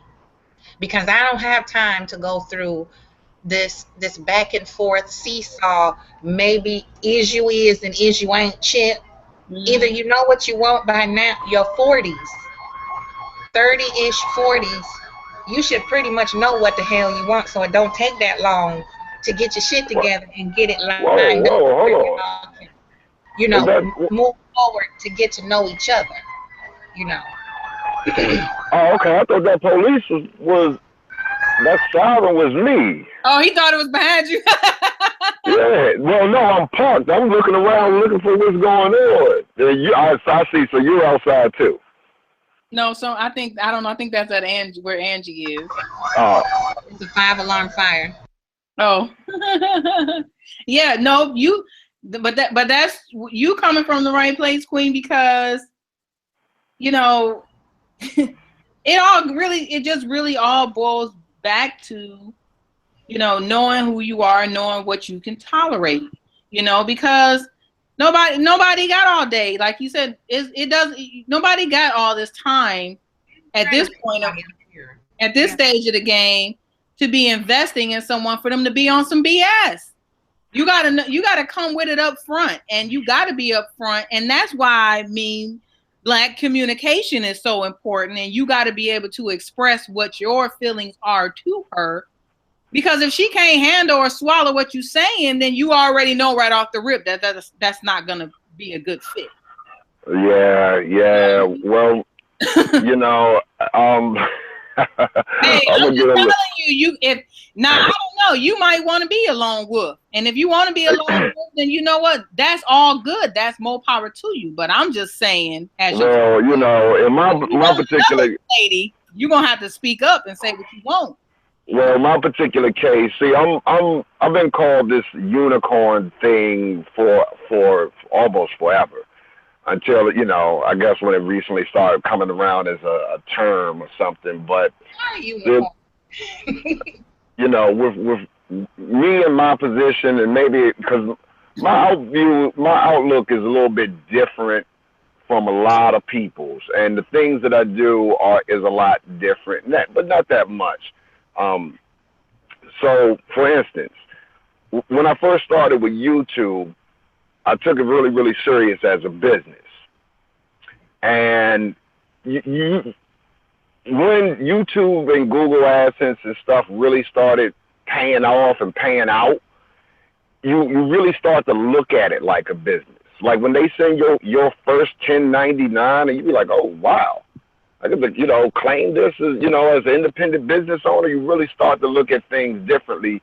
You look at the craft of your videos. You look at your videos. You analyze. You scrutinize them, and you start planning for the next one, which is conceptualization, you know, visualization, and the message.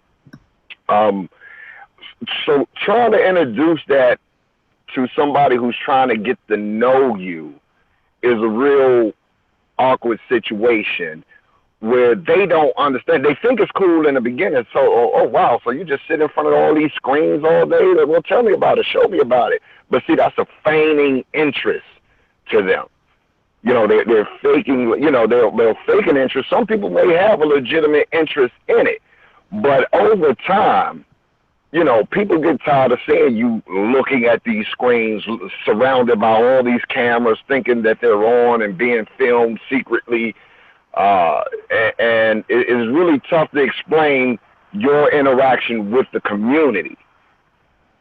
You know, so it spills over into real life where people don't understand, and then it be just be, oh, okay, you just want to sit there in front and fuck around on the internet, where it's actually work.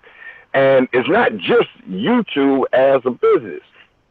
With AdSense, you can take the same AdSense investors that advertise on the sides and the bottoms of these videos, and you can use them on Blogger. You can start your own website and generate more revenue with affiliate marketing.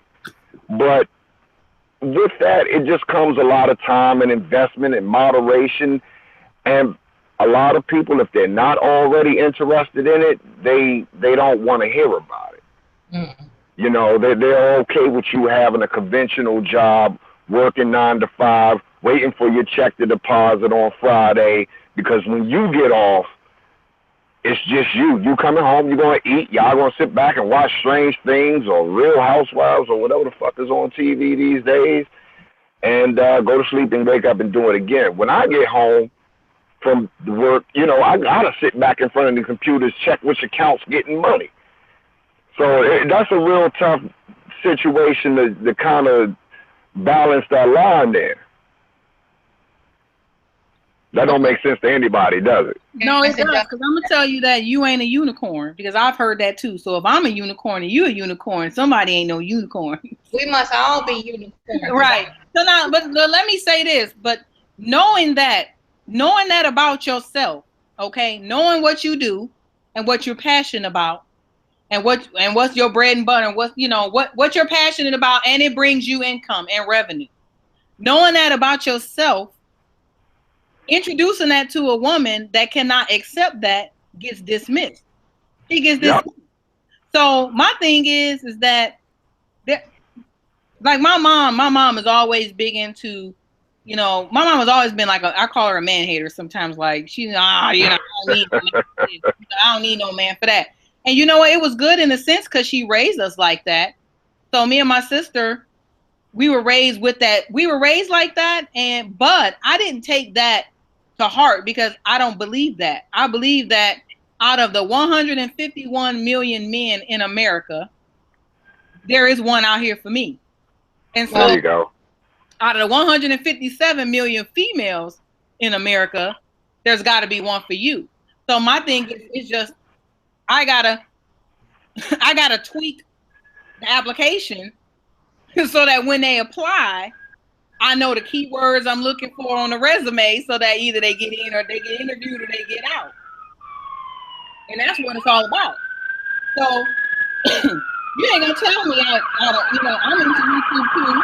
Okay, hold on. That siren is me. Okay. Oh, that's All you. right. That's that. So Yeah, that's me. I'm into YouTube too, and been around since maybe like 2009. Funny, I just got my very first YouTube check or money this past week, this last week Oh, or whatever, which is funny. congratulations.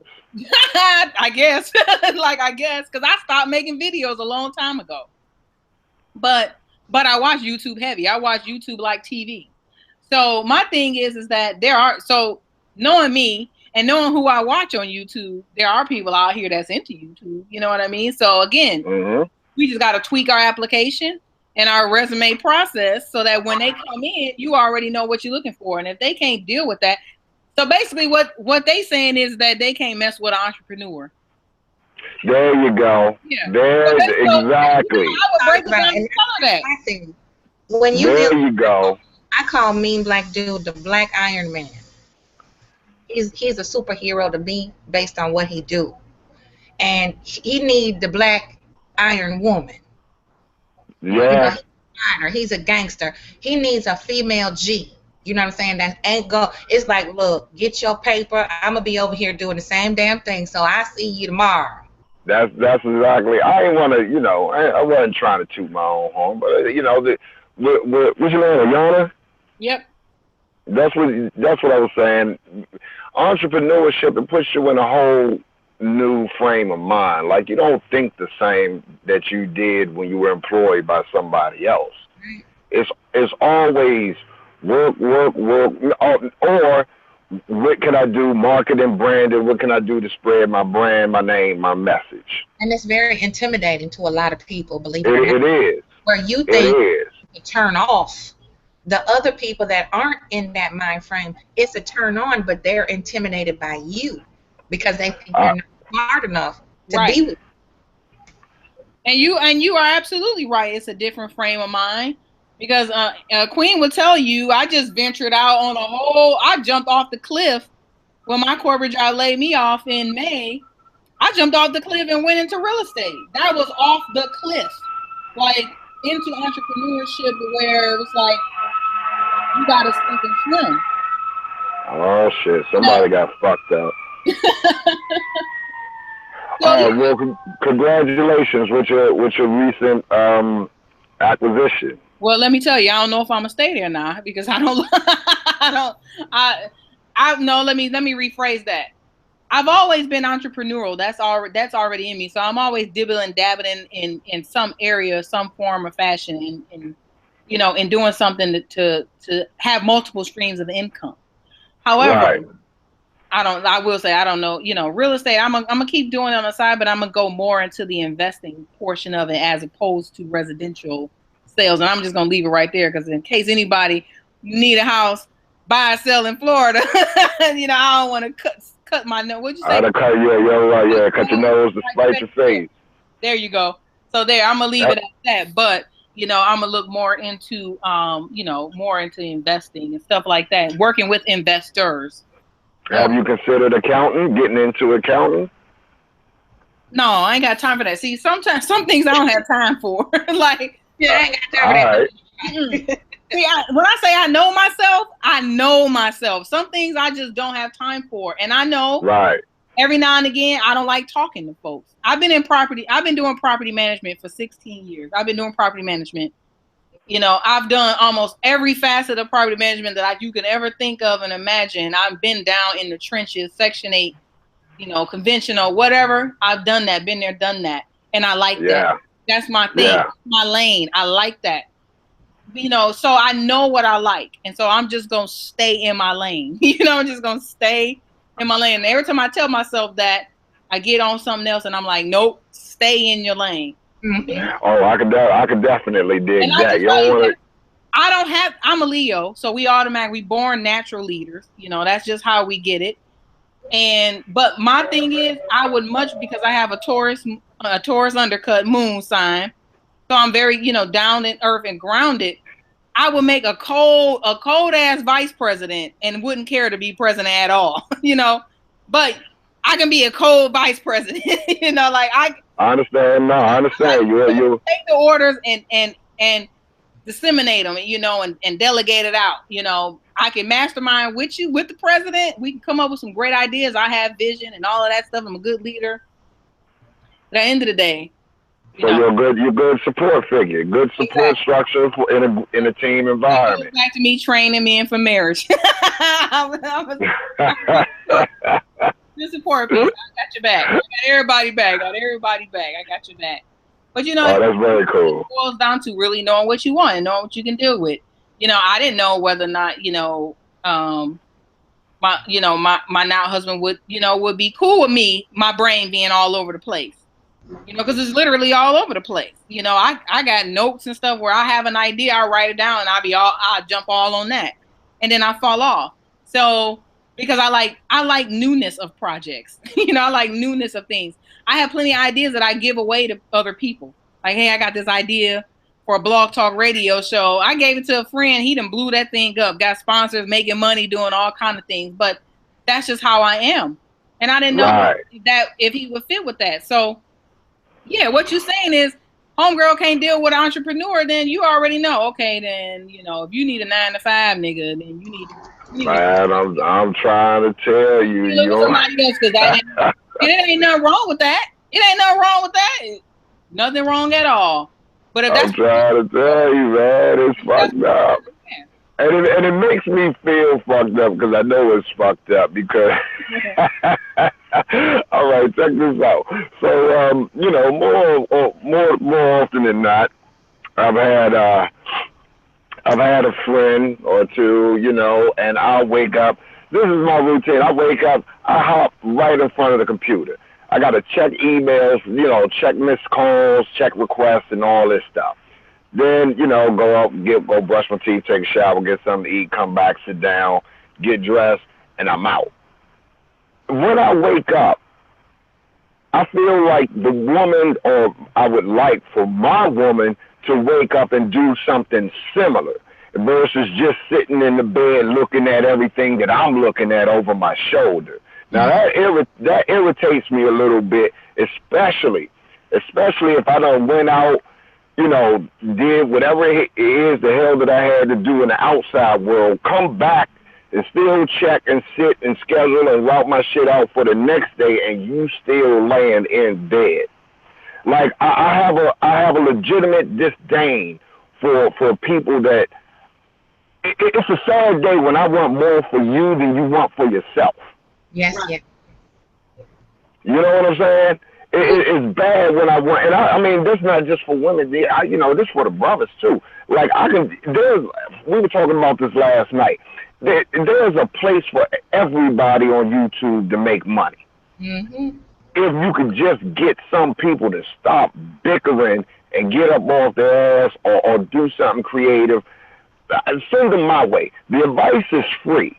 Mm-hmm. You know what I'm saying? It's what you do with it after I give it to you that's going to determine if you're an idiot or not.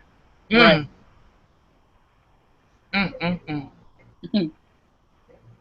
That's real shit right there. You know, because when I come back to making my videos, and I will come back to making my videos on a regular basis, but I'm not here, you know, a decade on YouTube, and now you mean to tell me when I come back and start again that I'm going to do that shit for 6-8 hours bickering with other men or having other people, you know, call my show? Yeah, we can call and discuss some things, but see, I'm not in the business of changing people's minds because they're, you know, debate me on this, debate me on it, debate you over what? You're going to believe what you're going to believe anyway. I don't understand that either. I have yet to see one quote unquote debate ending with somebody with a change of heart. I do not understand that whole. Come on my show now. Yeah. I don't get that. Nigga, really? Yeah, I don't get that. I've been watching that on YouTube, and here's the thing: I watch a lot of family vloggers, so I don't see that very often.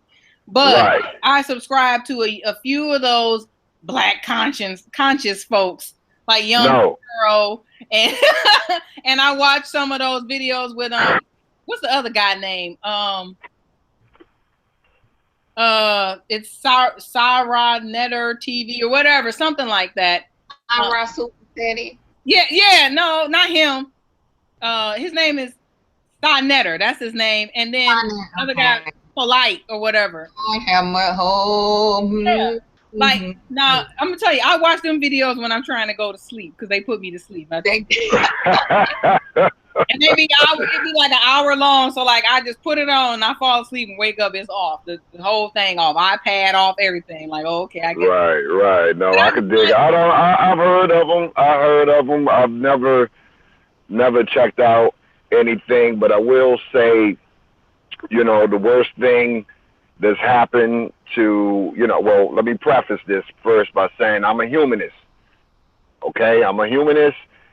You know, I care about black people, white people, Chinese people. Everybody deserves equal treatment, and you know, all of that good stuff, equal treatment and equal rights. But you know, at the end of the day, the worst thing that I can see happening with at least the online black community is what I call armchair revolutionaryism. Mm-hmm.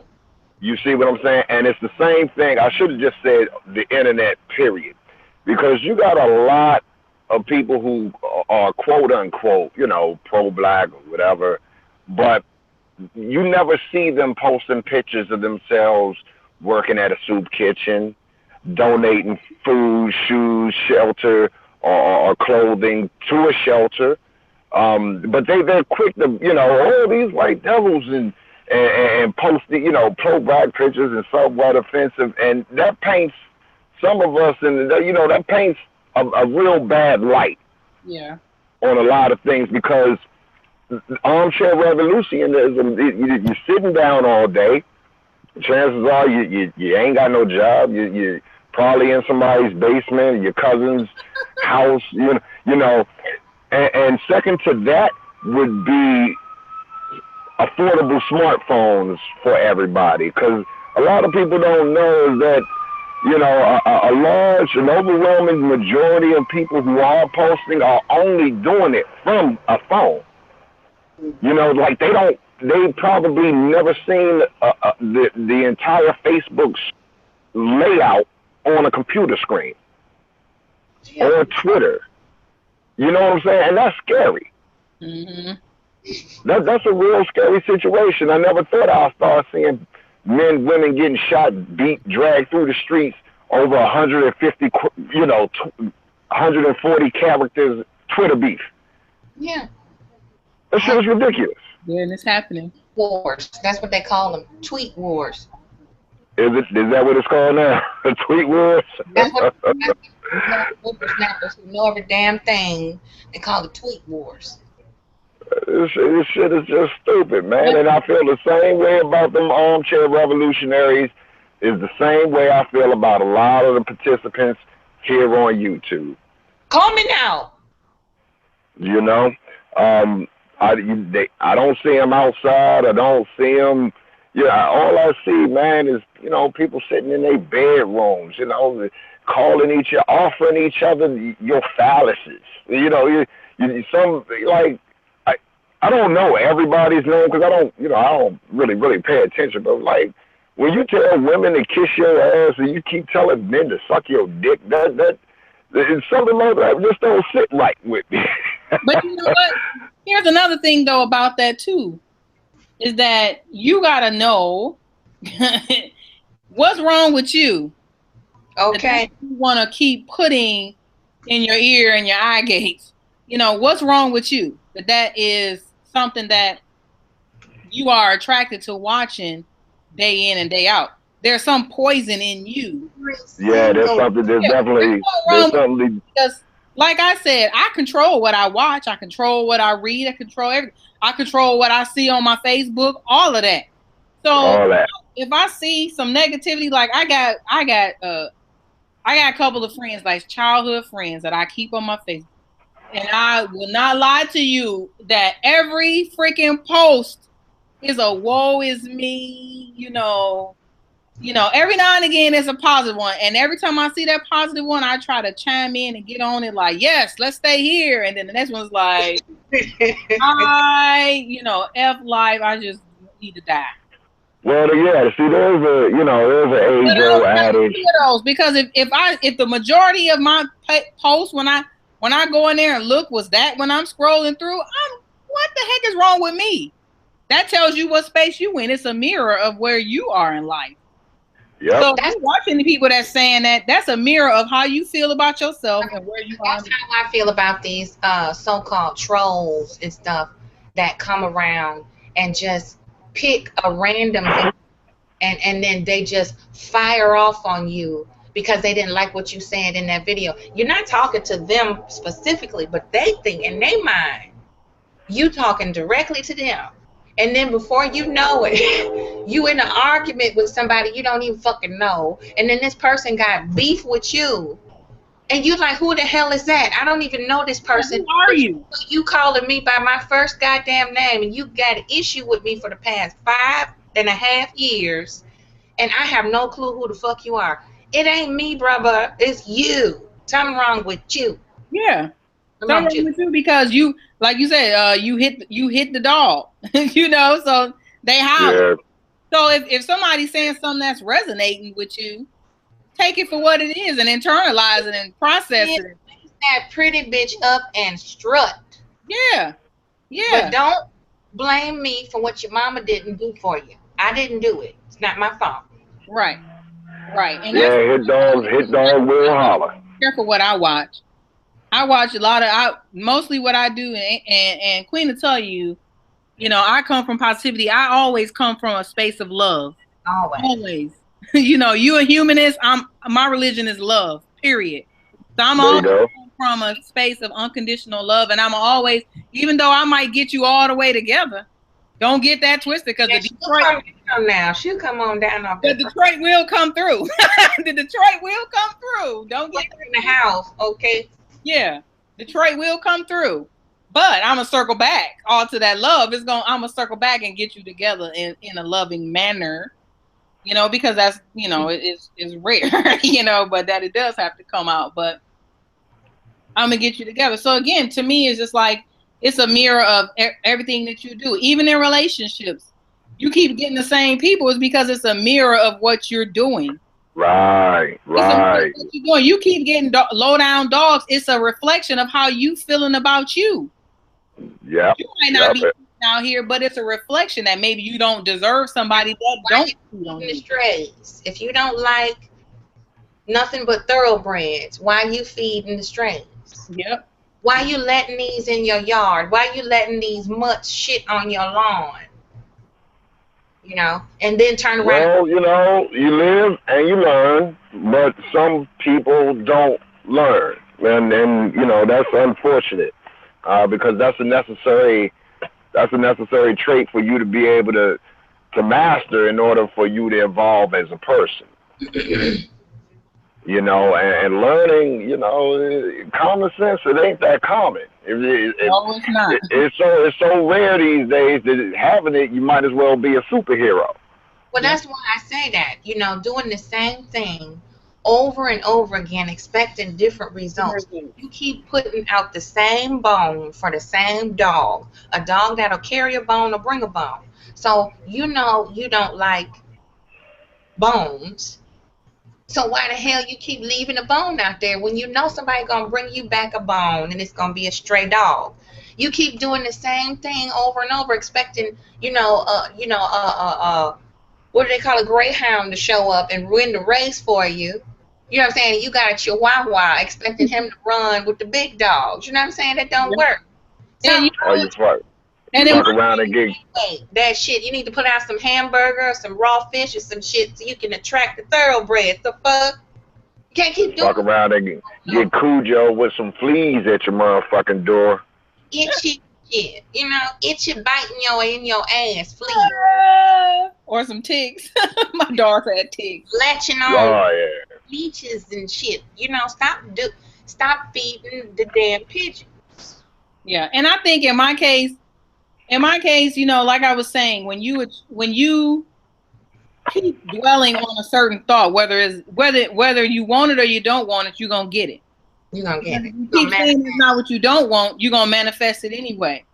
And going back to my situation where I had to go down through there, you know, with my man before he became my husband, it was all because I kept attracting what I didn't want. And I didn't want it because I had to heal something within me.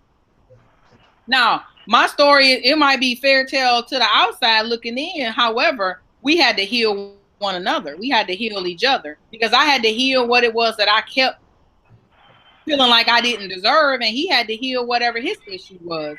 It just so happened that we were already compatible through all of that mess in the first place. You know, and we had that one little rift, so we had to walk through the dirt, you know, walk through the fire before we got through that. I can tell you, we ain't never had an argument in the year we'd been married, but all the time before we was married, that's when all of that was getting out. We got all that we got all of that out before then. Got it out your system. We've never had an argument, and we really didn't argue even before we got married. Only when the liquor was talking, when the liquor was got a problem. But but once all of that got healed and all of that got worked out, we already knew we was compatible. We already knew that, we could build each other up or that we would balance each other out. It's just there you go. You gotta be able to do it. Like I said, it ain't no perfect people out here. You ain't gonna find no perfect man, no matter what he's supposed to be and what he look like. You ain't gonna find it. So you can take something that you can work with, and you work with that. There you go. Elaborate on the work part. Now, here you go. I got it all summed up right here. You find the person with the least amount of problems that you think you can help them with. That's how it works. The least amount of problems that you think you can help them with. I like if you can't, or the least amount of problems that you can deal with. Not even. Sometimes it ain't even your job to help them. Well, it's the same thing, because you got to deal with that person who's dealing with that situation. You know what I'm saying? So help and deal is, sometimes synonymous with each other. And help and support go together. Yeah, helping and support go together. So okay, I can roll with that. Because sometimes, like for me, in my situation, I couldn't help him with his problem. He had to help himself with his problem. All I could do is be the backbone and say, "All right, baby, you fall down. I'm gonna make sure you get up. I'm gonna make sure you get up. I'm gonna make sure you have all the tools that you have. But I can't help you through this thing. You got to do this on your own. You got to do it for you. You can't do it for nobody." Yeah. Sometimes people, again, you want it more for him than he wanted for himself. And that's a real turnoff for me. I'm what you call a sapiosexual. I love a smart woman. I love an aggressive, intelligent woman who knows how the vernacular so that people can't talk circles around her. That knows business, that knows business ethics, mathematics, and just various other situations, because my conversation can go from black and white movies to astrology, to history, to geometry, world politics. I can go like that on a dime. And the biggest turnoff is somebody who just can't hold that basic conversation. It's okay to be a social butterfly, but I'm at the age now, I'm not attending very many bars. I'm not attending very many parties. Right. So you might got some good one-liners and icebreakers, but how well does that sit in a business, situation? Yeah, and that's what I'm about now, because I'm determined, and nobody's going to tell me otherwise. I'm determined to get at least $1 million in the bank, and I mean just $1 million dumb money, just money to sit there just to say I have it to do dumb shit with. Because I want to earn that. Aren't I entitled to that? Isn't that what it says on the back of my Social Security card? Yeah. I want my $1 million out of this society before I leave this plane of existence. So, people don't know their worth, and that irritates me, man. Yeah. That's the biggest thing with it. We're talking about, entrepreneurs, all three of us are, and I found that to be a turn off too. Somebody told me that a few weeks ago, I bumped into a really nice guy, you know, and he asked me out, but I couldn't do it because I'm already spoken for. But he was like, you know what? I want to just tell you this after we talked for a little while. He said, at least you can hold a conversation. And this is the best conversation I have had since I've been in Fayetteville. And he had only been here 2 days. So that should tell you something. The point of, you know, you can't even get common conversation. You know how you standing in line, you go, hi, how you doing? Hot today, huh? You know, just stuff like that. People Yeah. don't engage anymore. They don't engage. And he was like, this is the most stimulating conversation I've ever had. You took me somewhere. And that's another testament to the ladies. You got to have you some goddamn business. He wants you to have something up here, not down, Yep. right here. Put something in there first. We get to that later. Do this first. Educate yourself. You know what I'm saying? Men want women who have a purpose. Well, not all men, you know. Let's not paint a broad brush here. And not all women, whether, you know, because. Sitting there like a bump on a log. What you do today? Right, well, some What you gonna men do? You know, Yeah. believe it or not, some men do. Some men don't mind you just staying home and being couch candy for them. Well, that's, you know, we talking about go get But it. that's her purpose. I mean, that's her. Right. That's her purpose, to be at home and be a couch king. If you want a decoration, that's fine. That's what this Yeah, other. that's you know, that's. But I do know what you're saying. I do what you know what you're saying, because a lot of entrepreneurs that I spoke with, that I mingle with, they have problems trying to, you know, find somebody who's doing something other than working. Funny but true story. I bumped into, well, I got a call from a former lover of mine. I never call them really exes because, again, I never broke up on bad terms.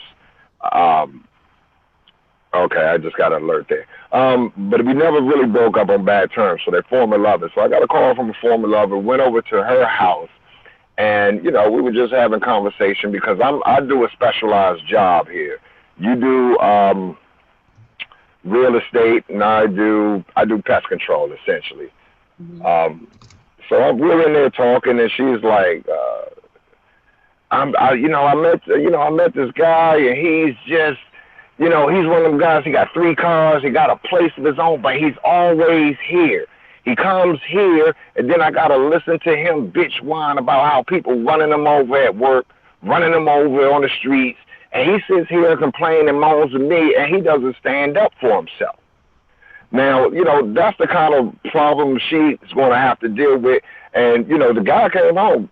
Nice guy. I met him, you know, shook hands. We had a brief conversation, but I was there for a job. I got my little Skrilla and I left, you know, but I just wished her well because, the grass ain't always greener, but I had to let her know. I said, listen, if you having a problem with him and this is your situation now, you got to multiply that a certain degree, because in 2 years, you're really going to be sick of it. That's going to become your pet peeve, especially if he's constantly coming home to you, bitching, whining about somebody because he won't stand up for himself. You see what I'm saying? It's funny, but true story. Not really no jokes in it. It's just funny that you brought it up. Mm-hmm. Mm-hmm. Yep. And I mean, to me, you know, but when you're saying, you know, guys, entrepreneurs looking for chicks, you know, that may not be stuck on a job, you got to look at it both ways. You got to look at it from a sense that some people, you got to just always stay in your lane. You know, everybody got to stay in their lane. So somebody else's lane may not be entrepreneurship, you know, and one of my pet peeves is us in the Black community always saying Black people need to own businesses. Well, if you got everybody owning the business, who the hell gonna work there? Some people got to be worker bees. Who got? Wait, hold on now. That's a good point. That's wrong. I say not too. Yeah, you know, that's one of my pet peeves. Everybody ain't cut out for that. Everybody ain't cut out to be an entrepreneur. So even as entrepreneurs, we can't be haters of those that work from 9 to 5, and on the 9 to 5 side, they can't be haters of those who don't want to be confined to that and they want to be entrepreneurs.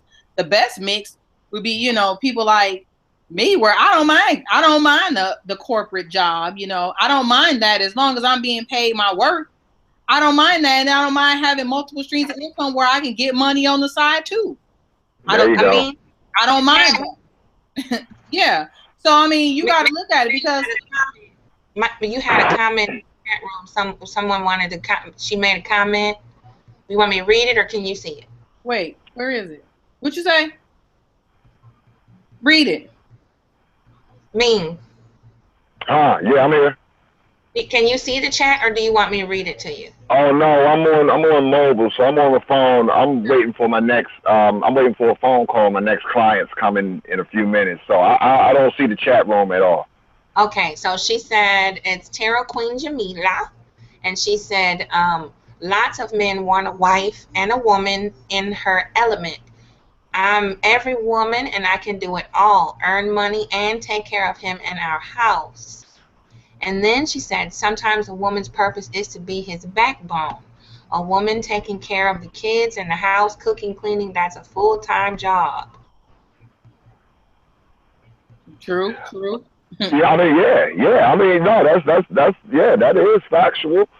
That is factual. You know, again, I don't want to paint with a broad brush here, but oh yeah, I know for a fact that men want somebody with a purpose, and being an at-home mom or wife, whether you have children or not, it's a purpose there.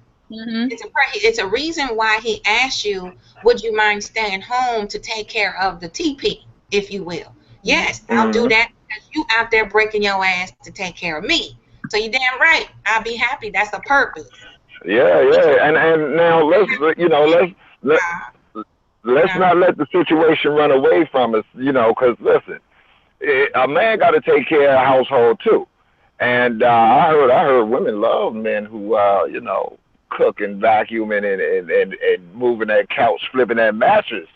You know what I'm talking about. I've been there, done that too. I done had every one. I swear to God, I can tell you, I got a story for every situation. I know you do. Yeah, one of them too. Where all he did, you know, I worked a full-time job. He dropped me off at work in my car. And then, you know what? But when I got home, you better believe I wasn't mopping damn floor. I didn't have to wash no clothes. I didn't have to fold no clothes. I didn't have to sweep. I didn't have to clean no tubs. I had to make no beds. All I had to do was cook. That's the one thing he couldn't do. But when I did cook, I didn't have to wash the dishes. I could leave them in the sink and they'll be. There you go. See, it's a push and it's a pull. It's a give and there's a take, man. And that goes back to a lot of chicks again. That goes back to, because I see these posts all the time on my feed. I see these things all the time. It just goes back to what you and him work out to be what your norm is. There you go. I see chicks knocking that all the time. I was just looking at a post where somebody was knocking that, you know, where a whole slew of chicks was knocking at that the dude, you know, the woman had the full-time job and the guy stayed at home. I didn't say nothing. I just kept scrolling. Because my thing is, I bet none of y'all got no, either you ain't got a man or you ain't married. Because you gotta make it work how you want to make it work. Right. And you gotta find out which dynamic works for you. You know? Exactly. Now, you know, no, let's not, you know, I can't exclude that some people are attracted to things that, you know, kind of help develop them personality-wise. And it could be a blessing and it could be a curse. It really depends on each individual situation. I don't want to get too much into molestation and rape. But, you know, these things do happen. They happen to boys, they happen to girls, they happen to men, they happen to women. Mm-hmm. But some people have that because I was violated by somebody, you know, that I trusted or I looked at as an iconic figure. There's a real kind of dope, sick love with that because they still venture out into the world. All right, for instance, I get hit on more often than not because I usually remind somebody of somebody that they used to have an intense love for. This person is usually not around anymore. I look like somebody's uncle that passed away, or if you were a little girl, you had a crush on that older guy down the street who used to play basketball. He was real popular with the fellas, real popular with the girls. I look like somebody's somebody's brother that they all miss, or your uncle who went to jail, what have you. But okay, that's on the good side. Now on the opposite side of that spectrum, you got that molestation thing that happens to some people, and they internalize that. Yeah. And unwittingly they go out and actually seek out, because this is end up being what they're attracted to. And I'm not saying it's wrong, but I'm not saying it's right either, because again, it's everybody's individual situation. So nuances can make all of the difference in a situation like that. Mm-hmm. But if you can recognize and identify that, something may be wrong, and there's nothing wrong with telling yourself that something may be wrong with yourself, and start mentally checking yourself so that you can make the progress needed for you to, eliminate this particular destructive process from your psyche. Mm-hmm. Yep. Bingo. Yep. Now, I want to ask you a question, bro. Go for it. When you are courting a lady, mm-hmm. what are the characteristics that you look for you, just you, like your top three? That I look for. What do you mean, like that I put out, or that I look for in reciprocation? The personality of the lady when you want to court somebody and you serious. I'm choosing her. The top three things you look for in her personality traits and characteristics. I look for I don't know what the actual term is, so I look for the ability to make lemonade. All right. Some situations aren't as bad as we make them out, and sometimes we keep them bottled up, and they're really not that bad. They're just something you're going to go through for a day or two or a week or a month. But I'm looking for somebody who could, smile through the pain and still endure. So, when life gives you lemons, you make lemonade. The second thing would be I would appreciate at least some form of, all forms of honesty, but I was going to say dignity. You got to hold yourself up to a certain kind of regard. I can't make the standard for you, and you can't make the standard. I can't make you have a standard for yourself. I can only raise the bar as far as I can and try to one-up myself every day. I try to do a little bit more than I did yesterday. So if my bar is up here, say on a scale of 1 to 10, and I'm probably about a 7 or 8, and I'm not talking about look-wise, but this is, how I gauge myself on a style, on a scale of manhood. If I put myself between like a 7 or 8, I need for my potential suitor to at least be a solid 6.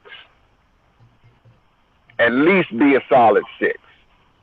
That makes sense. Now, if I put myself at a 9 or 8 or 9, I need you to be at least a solid 7 plus 5, and willing to exceed.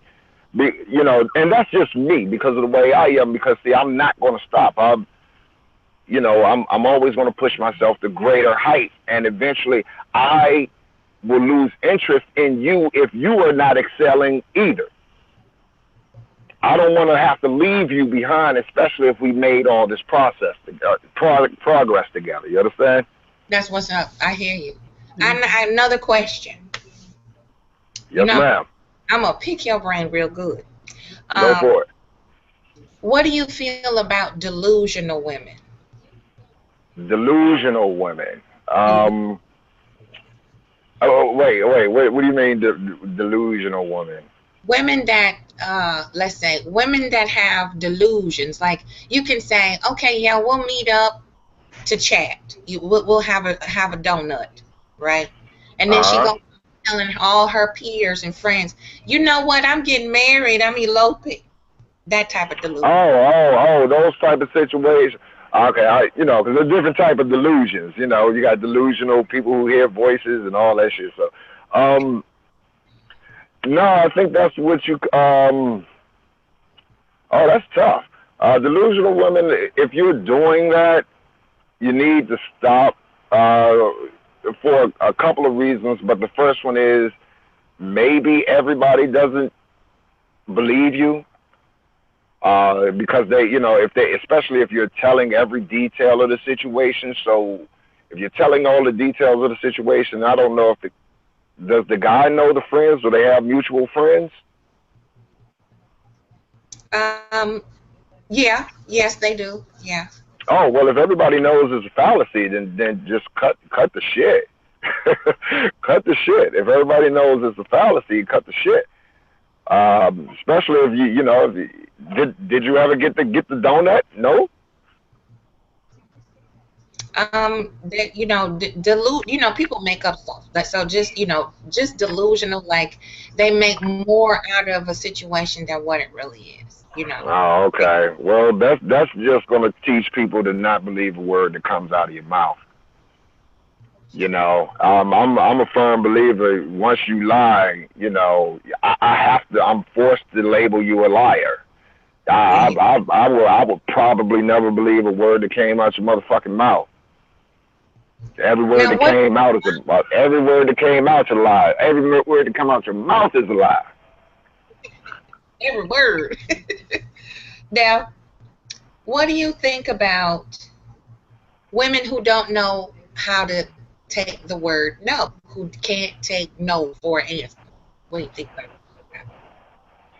I really don't. Look, no means fucking no. That's one of the oldest sayings ever. No means no. If you can't take it all, I'm sorry to hear about that. Right. Yeah, I don't really have an opinion about that. No equals fucking no. It's the same in several different languages. Shit. Okay, what kind of woman gets to meet mom? Ooh. One that at least can stick around and put up with my bullshit for at least a year or so, year and a half. If you can put up with me for a year and a half, yeah, you might, yeah, you can come over and meet mom and them. Cause Mom, you express some traits. I'm not an easy motherfucker to deal with.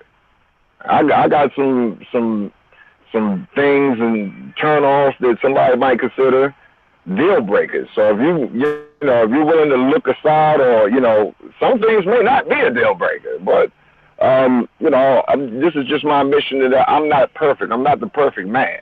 Mm-hmm. But if you can stick around me and all this shit that I got going on, with my internet, with streams of revenue and the business, phone ringing off the hook, text and stuff, and obviously I'm not a cheater. I hate liars, cheaters, and thieves.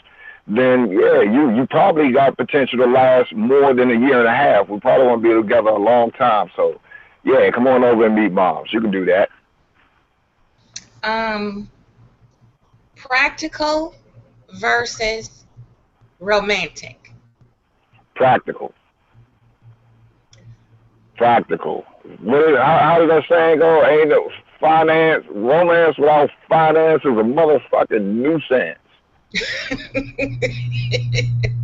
That's the truth. Now, let's see what else I wanted to ask you. I have one more lingering out there. A thinker or a doer? Oh, I have to go with the. I love a thinker. I love a thinker, but you could be in the house thinking all day. That should get on my nerves. So I need somebody who's hands on. Educated or uneducated? Oh, come on now. got to do it. We teach babies. We teaching the babies. That's a gimme. I need to educate it. I can't have, I can walk in and talk to a chair any fucking day. He said a chair. Ooh. Playful or serious? Playful or serious? Yeah. Oh, I thought you meant playful or experience. No, like personality, bubbly, playful, or demure, serious. Oh, I like the serious aspect of things. I really appreciate straight talk. I really appreciate straight talk. It's okay to crack some jokes in there and shit. Have inside jokes, but I really appreciate straight talk. So the ditz, that doesn't do it. The ditz doesn't do it for you. What bitch doesn't do it? The ditziness, the dizziness. Oh no, that doesn't. No, that doesn't. Nah, because I'd be like, man, chill out. I've already experienced the dits and the playfulness, and I know that that's not for me. Talk shit or conservative?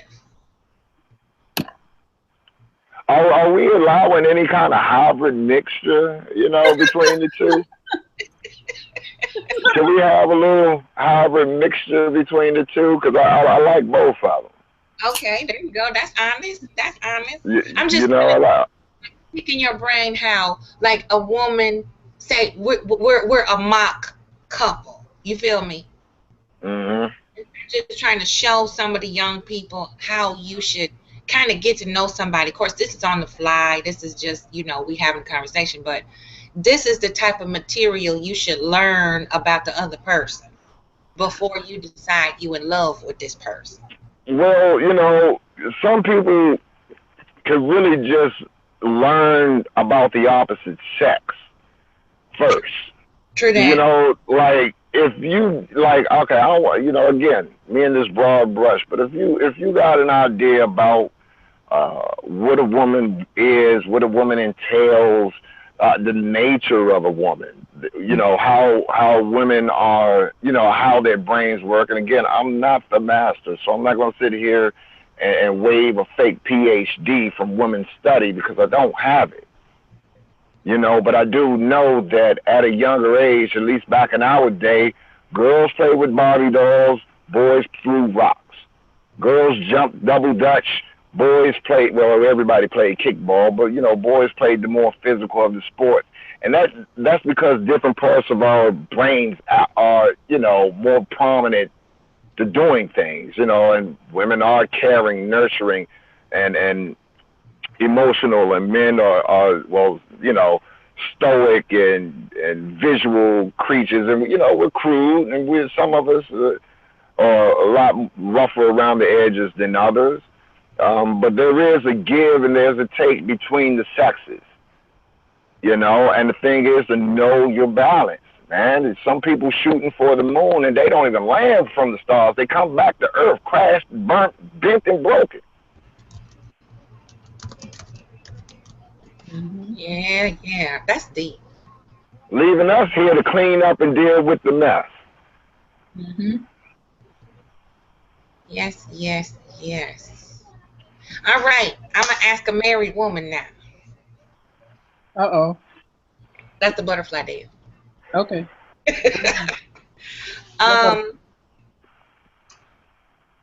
Let me see. I just slipped my mind.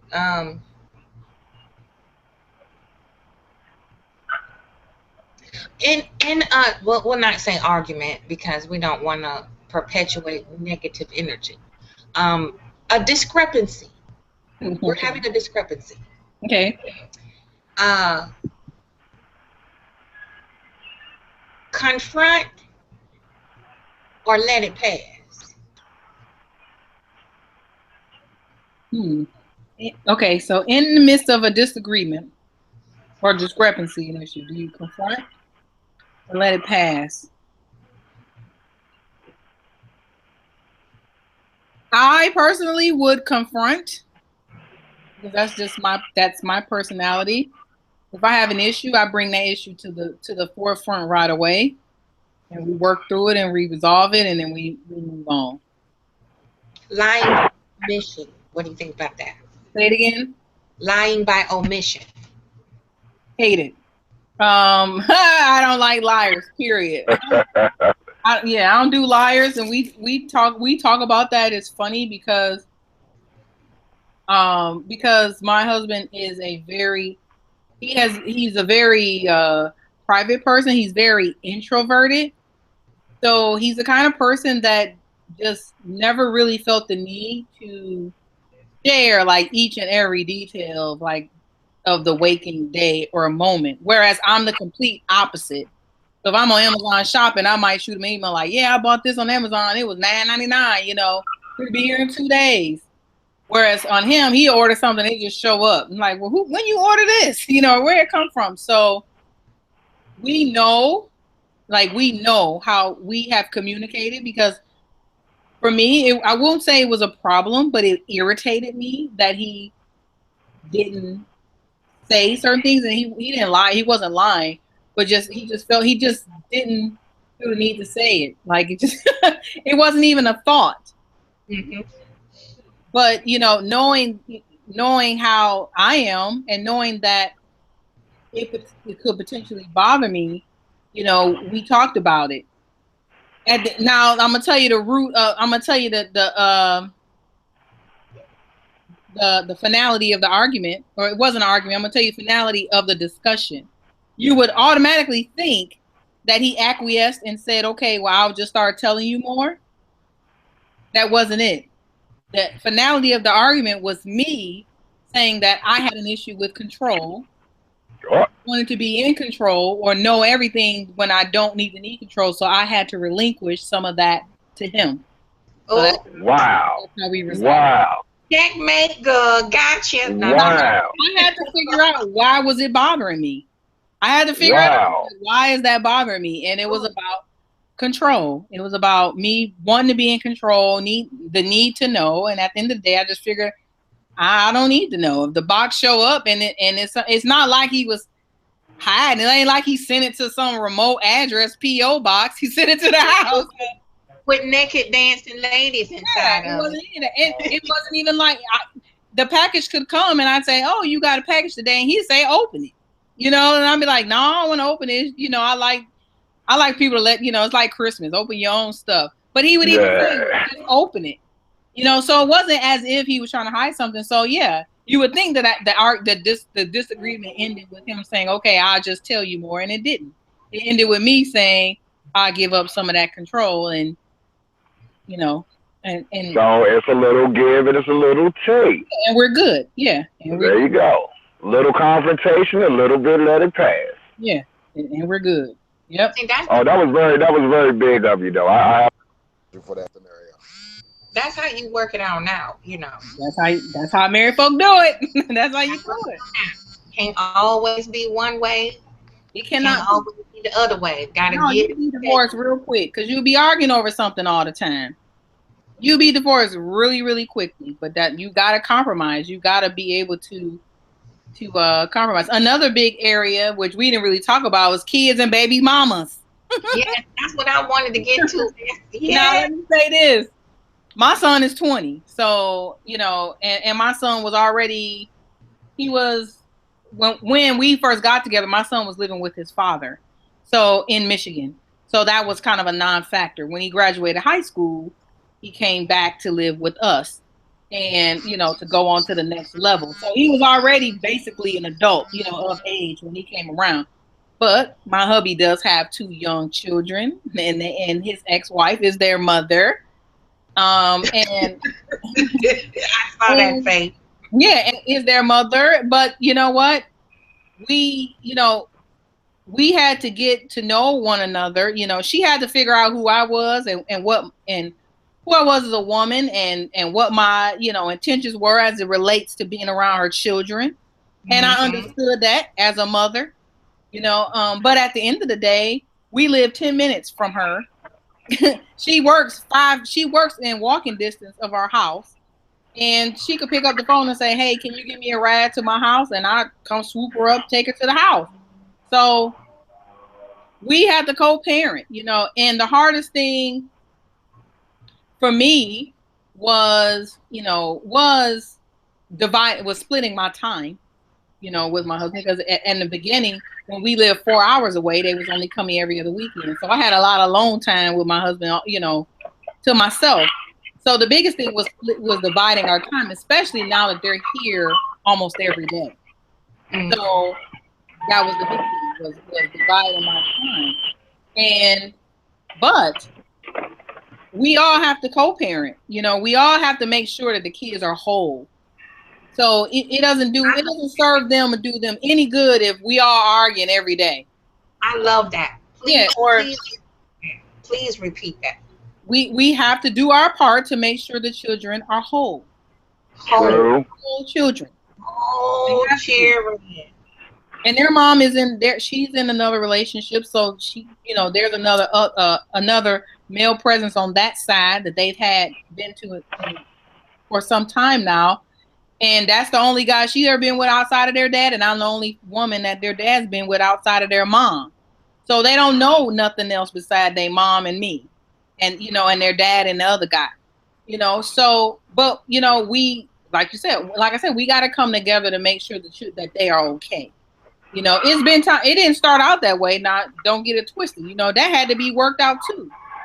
From the very beginning, I had to protect my man from somebody that, you know, may have been a little insecure about him moving on.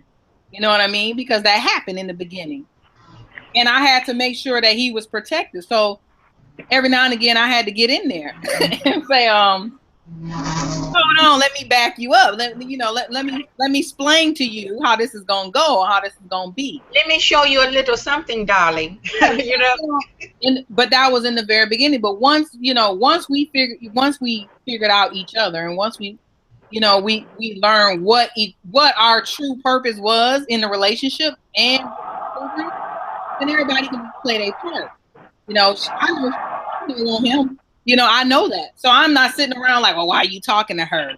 Well, what y'all talking about now? Well, why is she texting you? Because to me, it's insignificant.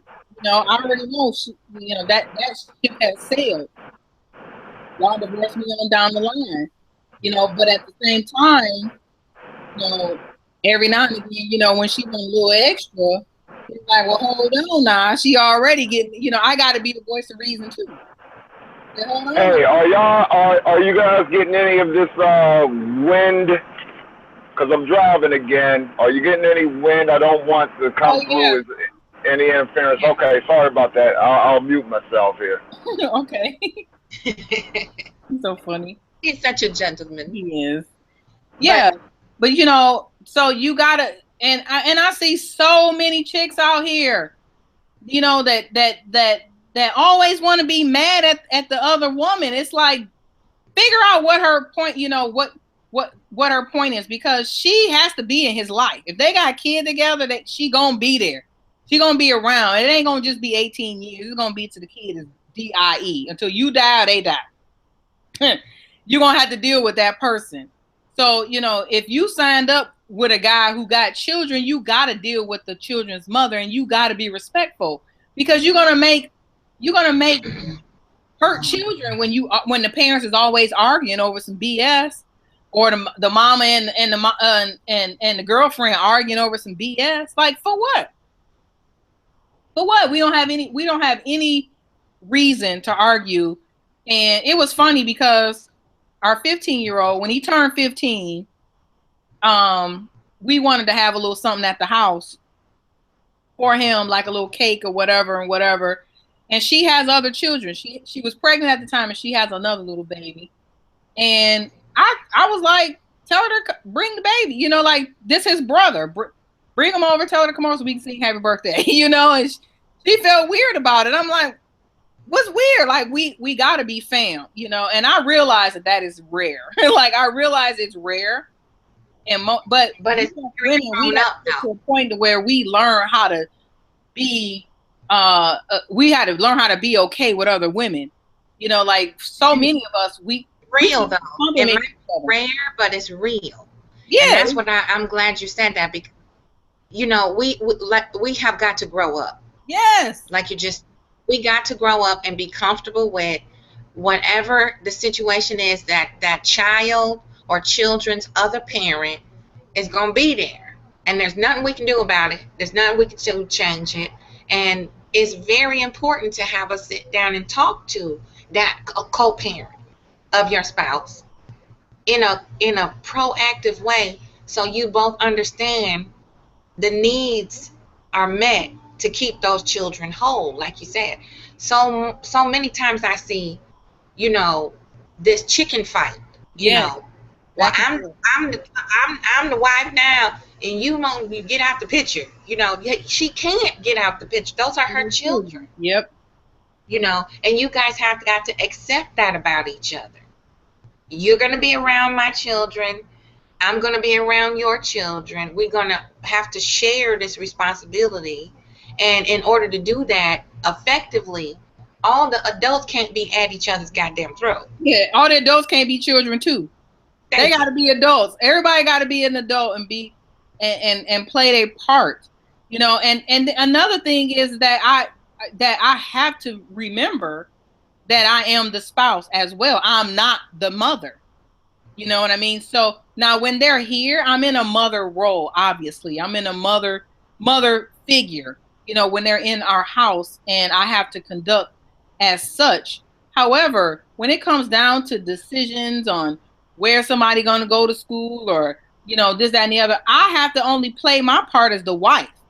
So my input comes in as a wife. I got to back my husband. Okay, well, this is what our situation. This is what we can dictate. This is what we can do. Now you fit that into what, you know, what you and her need to fit it into. So I can't go. You know, I can't boss up and at her and say, well, you know, I can control this, that, and the other because I'm married to him now. No, she's still the mother. And it works out that I get input. You know, it just so happens that I get to have a say and I get input, because not only am I a mother at this point, I'm a mother of an adult child, so I got some experience. So my input, you know, is welcome, you know, and sometimes, but you know what, when they don't take my advice, hey, I can't take it. I did take it personal, but I can't take it personal. I just got to eat that and just shut up and be like, all right, then, well, hey, that's on y'all. But I'm just letting you know what could happen, you know, should you not deal with something, you know, effectively. So, Accordingly. accordingly, yeah. But, you know, but at the end of the day, you know, you got to have children, you know, that are complete and that are whole. They got to have a mother and they got to have a father. And I've had to have that conversation with her. And there's been times where her and I have had to get on my hubby, like, hold on, bro, you know, you ain't doing, you know, you ain't doing it right, you know. And I had to tell him, like, you know, I ain't trying to take no sides now, but at the end of the day, I'm a woman and I'm a mother, so I'm gonna have to stand up with the woman and the mom. I'm on the side, right? I'm on the kid's side. What's best for them? Yeah, And it's okay. Like the child's mama, it's okay to all get along. It's yeah. fine. You don't have to go into that relationship hating that woman. You don't have that. It's not a requirement to hate her, and No, you don't know. no, it should be a requirement that you get along with her, because there's children involved. That's the requirement. You are required to get along with her for the sake of those children if they're in your home. And if you immediately get a negative feeling for this woman just because she's the ex, something is wrong with you, not her. Mm-hmm. Mm-hmm. And you know what? And everybody ain't on that level. So now, if you come with that mind frame, but she come with a different mind frame, then you got to go through your man in order to, you know, to convey to her that, look, this is what I'm trying to do. Because you might not be able to approach her because her mindset might not be there, or she might be in her feelings on you being in the picture. But, you know, you got to stay at it. You got to work at it, and you got to keep your composure and always maintain your integrity. You know, don't ever, you know, just come out of pocket and, you know, and you resort back to hood. You might have to resort to hood maybe if it really come down to it, but stay inside your integrity. Stay in the pocket. Stay inside the pocket, and and leverage your spouse, or the significant other to try to bridge the gap. Don't Because step outside you. yeah, if it's one stupid person in a relationship, it's two. That's what I say. That's what I always say. If somebody acting stupid on that tip, it's two. It's two of y'all acting stupid. Then nothing exists in a vacuum. You doing something stupid too. So, rethink your steps and retrace your path, and go back to it. And then, everybody got it just, and on the flip side, when we went to my son's graduation, I had he wasn't my husband then, but we was together, engaged, and he was there, and my son's father was there, and so everybody got to coexist. Everybody got to get along. I mean, no raising had to be done in my case because my son was already graduating. However, it was important to me that he knew who my son's father was, because my son's father was important to me at one point in my life, that I had a child with him. So we got, everybody got to be, on a level. And you ain't got to like it and kick it with him and go outside and shoot the breeze, but you can be respectful and you can be cordial, so. Hey now, hey, it's been fun. I'm about to pull up at my client's house here for a minute.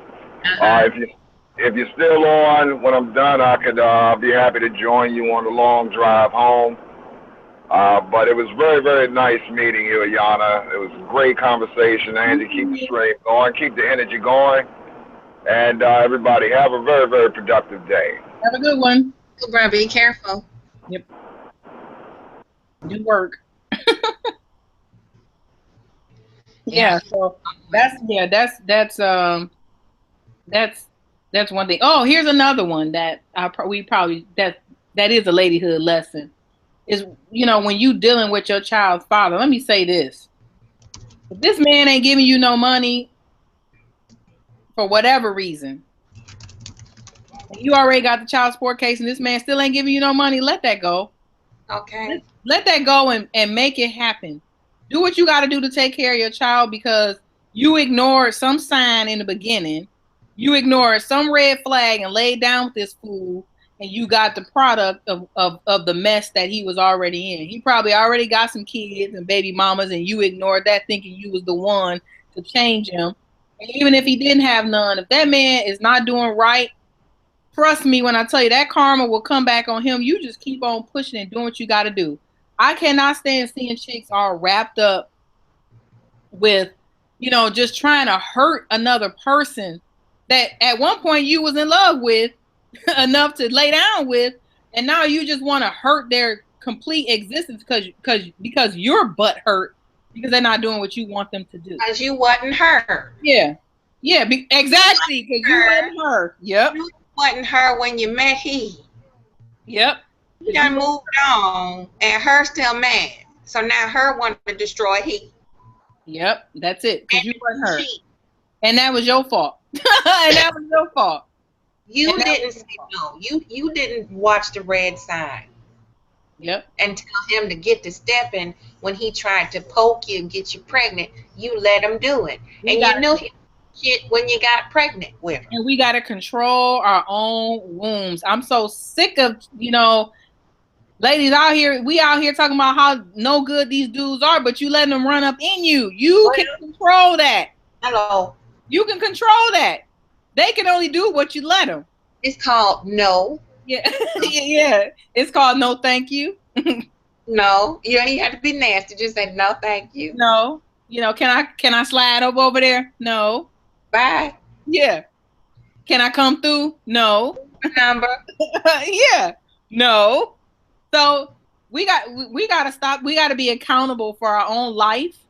We got to be accountable for our own bodies. And right. We can control getting pregnant. Yeah, just don't let him over.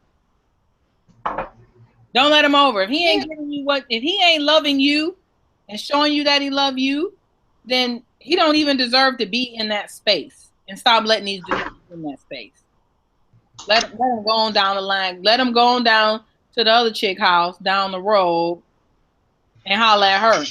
But you do you. You control your own body and your own space. And stop letting these guys do that.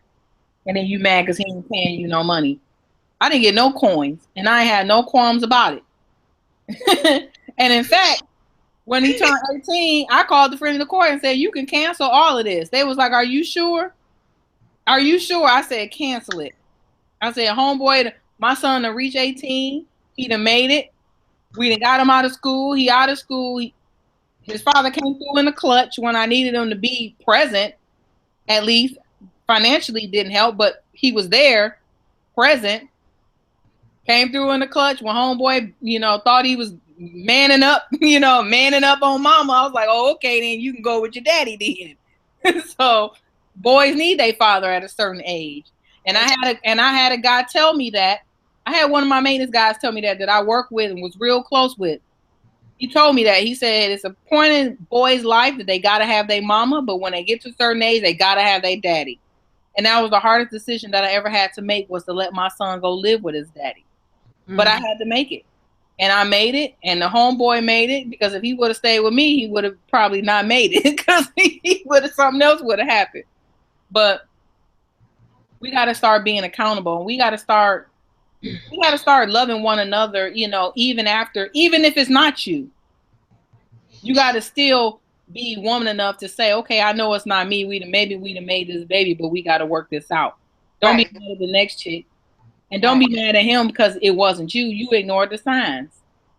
It's about the children. Yeah. That's what we have to realize. The most important thing is it's about the children.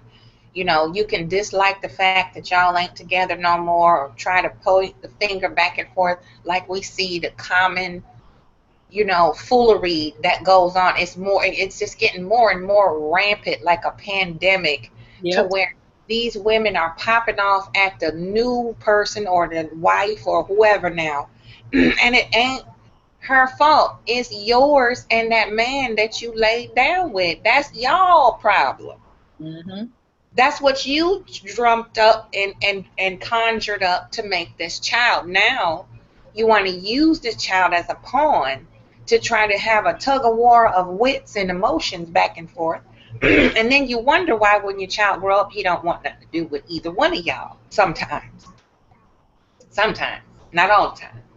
But that's not a good environment to manifest a happy, well-rounded individual in. And I'm tired of seeing it. I don't know about you. I'm tired of seeing it. Yeah, you got to be more responsible. Got to be more responsible to each other, and just in general, because it just doesn't make any sense. It doesn't make any sense to be at odds with someone that you lay down with at one point in your life, and then now you got kids and you moved on, and now But I'm looking in the comments, and I see Queen Jamila put, women need to stop sleeping around with married men. They know that man ain't going to be with them. I wanted to holler at that one. That is so true. Like, once again, being in that space, I don't condone that.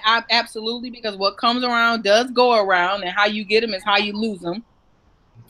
But my thing, it all goes back to expectation. Some people are miserable, and they will make you miserable and keep you in company in their misery. And if the expectation is, that you are on the sideline, you a bench rider.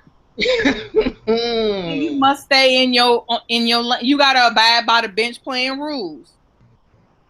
But if you out here trying to on the bench, but you trying to get in the game, and that he already got a point guard, and and a shooter, and everybody else a center, a power forward, then you can't get in that game. Yeah, that's a sixth player. You need to go somewhere. You not in that. No, so that's you. Boo. You don't, and so if you're looking for a relationship, then you should not be messing with somebody that is married, because at all. Yeah. At all. You mess around and break that off, like we said with Brad Jelena, that whole thing. If you the home wrecker, your home gonna get wrecked. I know what do you think about jailhouse queens? What I mean by that is women who wait for their man to get out of jail. Well, okay. Here's the thing. If they was together before he went to jail, and you just feel like this is the love of your life, and you just can't be without him, and you're gonna hold him down, then I would say, more power to you. More power. Now, if you'd have met the dude through some pen pal, somebody called you collect, or you know how they do. Your boy called you collect so he could pass the phone, so you can three-way call his woman, and then you meet up with it. And now he wants you to come visit him, and he got 25 to life. No, I can't go with that one. I can't go with that. But I mean, I've seen situations where where a couple was married. They, he went to jail. He did a hot 20 years, came back, and they kept it going. They stayed married. They kept it going. I think some conversation has to be had though with relation to the expectation of how things will be conducted. I mean, how can somebody go in and expect you just to, just to be committed like to that 100%, and you gone for the next 10 years? Like, how can you expect that? That conversation had to be had. Like, okay, I'm gonna hold you down, take all your calls, write you some letters, keep money on your books, but hold on now. I got needs on the outside emotionally, and I guess as long as you keep that real and keep it 100. But I don't know. I guess I don't know what. Where were you going with that? What's your in general? Because I remember a while ago, I think it was like last summer, there was a brief snippet of a reality show with women who were married to convicts. It was something Convict Wives or something like that. It was very brief. Oh. On a reality show. And then I was having a conversation with someone else about, being that supporter for the person that goes away. And if it's really advisable, when you have smaller children versus, like more teenage, preteen who can kind of understand better, or if at all. Like, what in general do women feel about that? Because me personally, that's a tough one. I'm like, you know what, you got your ass in trouble, you get yourself out. I wouldn't have had shit to do with it. You didn't ask me first. So now your ass is in there, fuck you. Goodbye. I fucked up.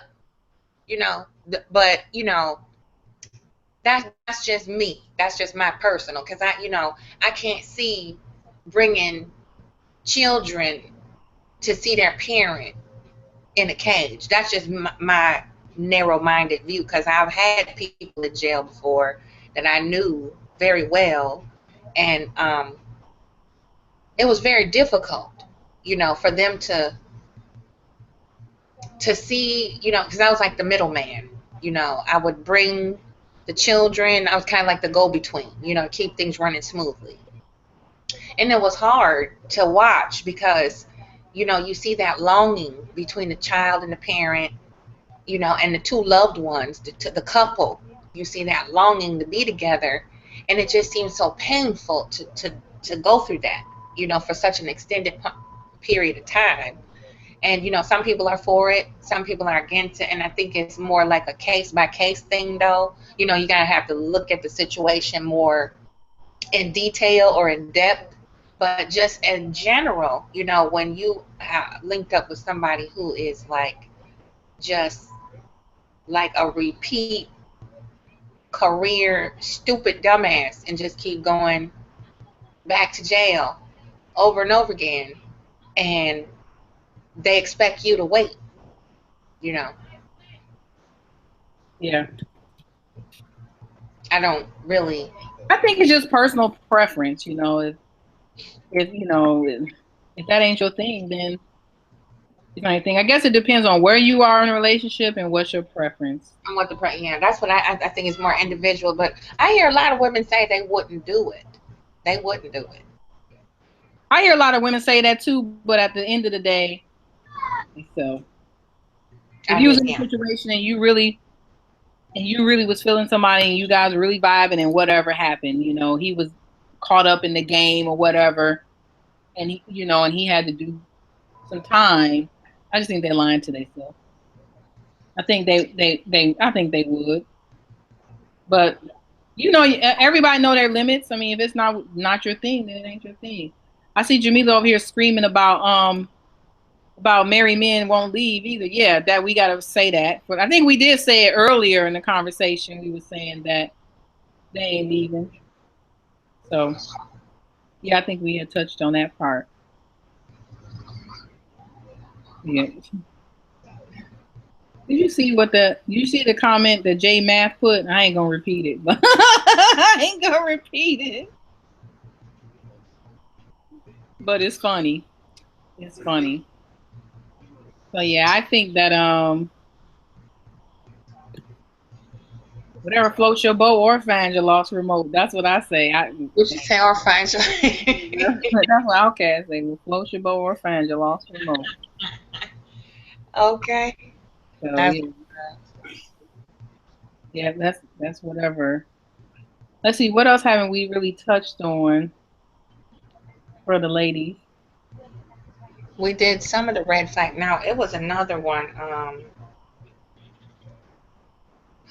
Abstinence or not when you're courting. Oh yeah, that's right. We were doing those. I say whatever your preference is. I'm not a prude and would be like you gotta withhold for 90 days or 60 days. Hey, if y'all vibing and y'all connect and you get down on day one, numero uno, because y'all vibing just that strong and y'all energy is just that strong, let it flow. I say let the energy flow. If you're not feeling it, you're not comfortable, then wait it out until you are. But I can go either way on that one. That's how I feel too. I don't think it's all about the energy. Put a limit on something that you can't really control, your energy and how you feel about somebody, and that moment or whatever, you capture it, and you supposed to that's how you get to know people, is enjoying moments. One moment leads to another, and I don't think people should be put down for that. Now if you make a habit of one night stands, then yeah, you got a problem. That's a different story. That's a problem. Story, yeah. But somebody who you are truly interested in, and you have been trying to connect with, you're growing together, you're learning each other, I don't think it should be a limit and say, you know what, well, we just met 2 weeks ago, so we're gonna wait 120 days. Yeah, I think the time limit situation is dumb. I think you cannot put a time limit on love. Love is not only is it a verb, it's also an energy that flows. Right. So you cannot put a limit on that. And if you do try to constrain that, you are screwing with the universal laws. You're not allowing. You're messing with the law of allowing. You're not allowing that energy to flow. You're blocking it. So you're going to get opposite of what you're trying to do. You have to let it flow. So yeah, putting a time constraint. I had a friend that did that all the time. Like, she couldn't call him back unless it was 2 days later. Like, I met him on Thursday, so I can't call the Sunday. It's like, well, we went on 3 dates where we got to go on 4 before you come to my house, and I can't have sex with him for 60 days and 2 hours. I don't know. Like, but it was so funny because I told her then, I said, listen, when you meet that one, I said, watch your timetable go out, your timeline go out the window. Out the window. I'm a good, wholesome Christian woman, and this is how it is. And when I talked to her and she told me she was getting married, I said, that dog is so pretty. Thank you. She told me she was getting married. I asked her about it. I said, how long was it before? She was like, girl, none of that stuff even worked out there. She's like, none of that even happened. Oh, that's a pretty dog. I want another pit. She thinks she a person. Yeah, so does the one. I have a pit at my mom's house in Georgia, and he thinks he's a little boy too. He don't know that he's a pit bull. He thinks he's a little man. She thinks she grown. Yeah, she's so Really, pretty.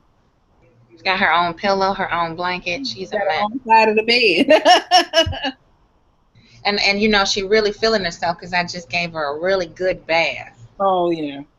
So she really thinks she's special now. She is. She knows she's special. This is my 4-legged baby right here. Yeah, I know how that is. I got 3 dogs and Lance got a cat. That ain't my cat. That's Lance.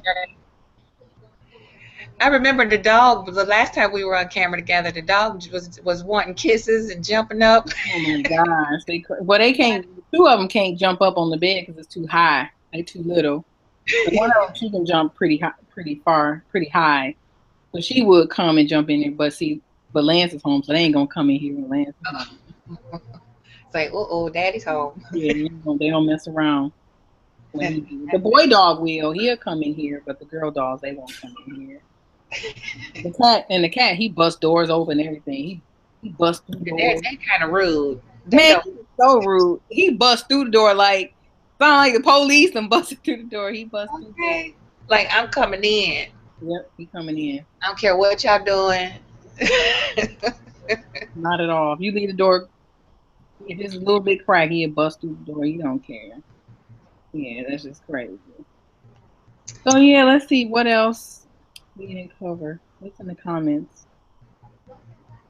J Math, I didn't want to say it even though the comments won't be there. If I say it on video, the video will be there. So I'm not repeating that comment. I read it. I seen it. He'll be okay. No, you said he'd be okay. Yeah, let's see what else. Yeah, but I think we covered a lot. I think I'm gonna go get out of here and go to the store. Yeah, I gotta make a run too. It was fun. It was awesome. Yes. We can do a part 2, or we can get another subject and do it again later. Yep. Down the line there, so we can gather up a couple more people. And don't forget to tell your friends, support Butterfly Totem. Yes. Hit the blue love button over there on the channel page and book your reading. And $20 for 1 hour live, and then we got $10 email reading. So it's all going to the same place. We all have to take care of ourselves first, heal ourselves to be able to connect, grow, and love. And self-love first. And what's your other your signature slogan about healing? Heal the damn nation. Yes. Y'all be good to yourself, be good to each other, and we gonna catch you on the flip side. One love, fam. Yep, peace out. We out.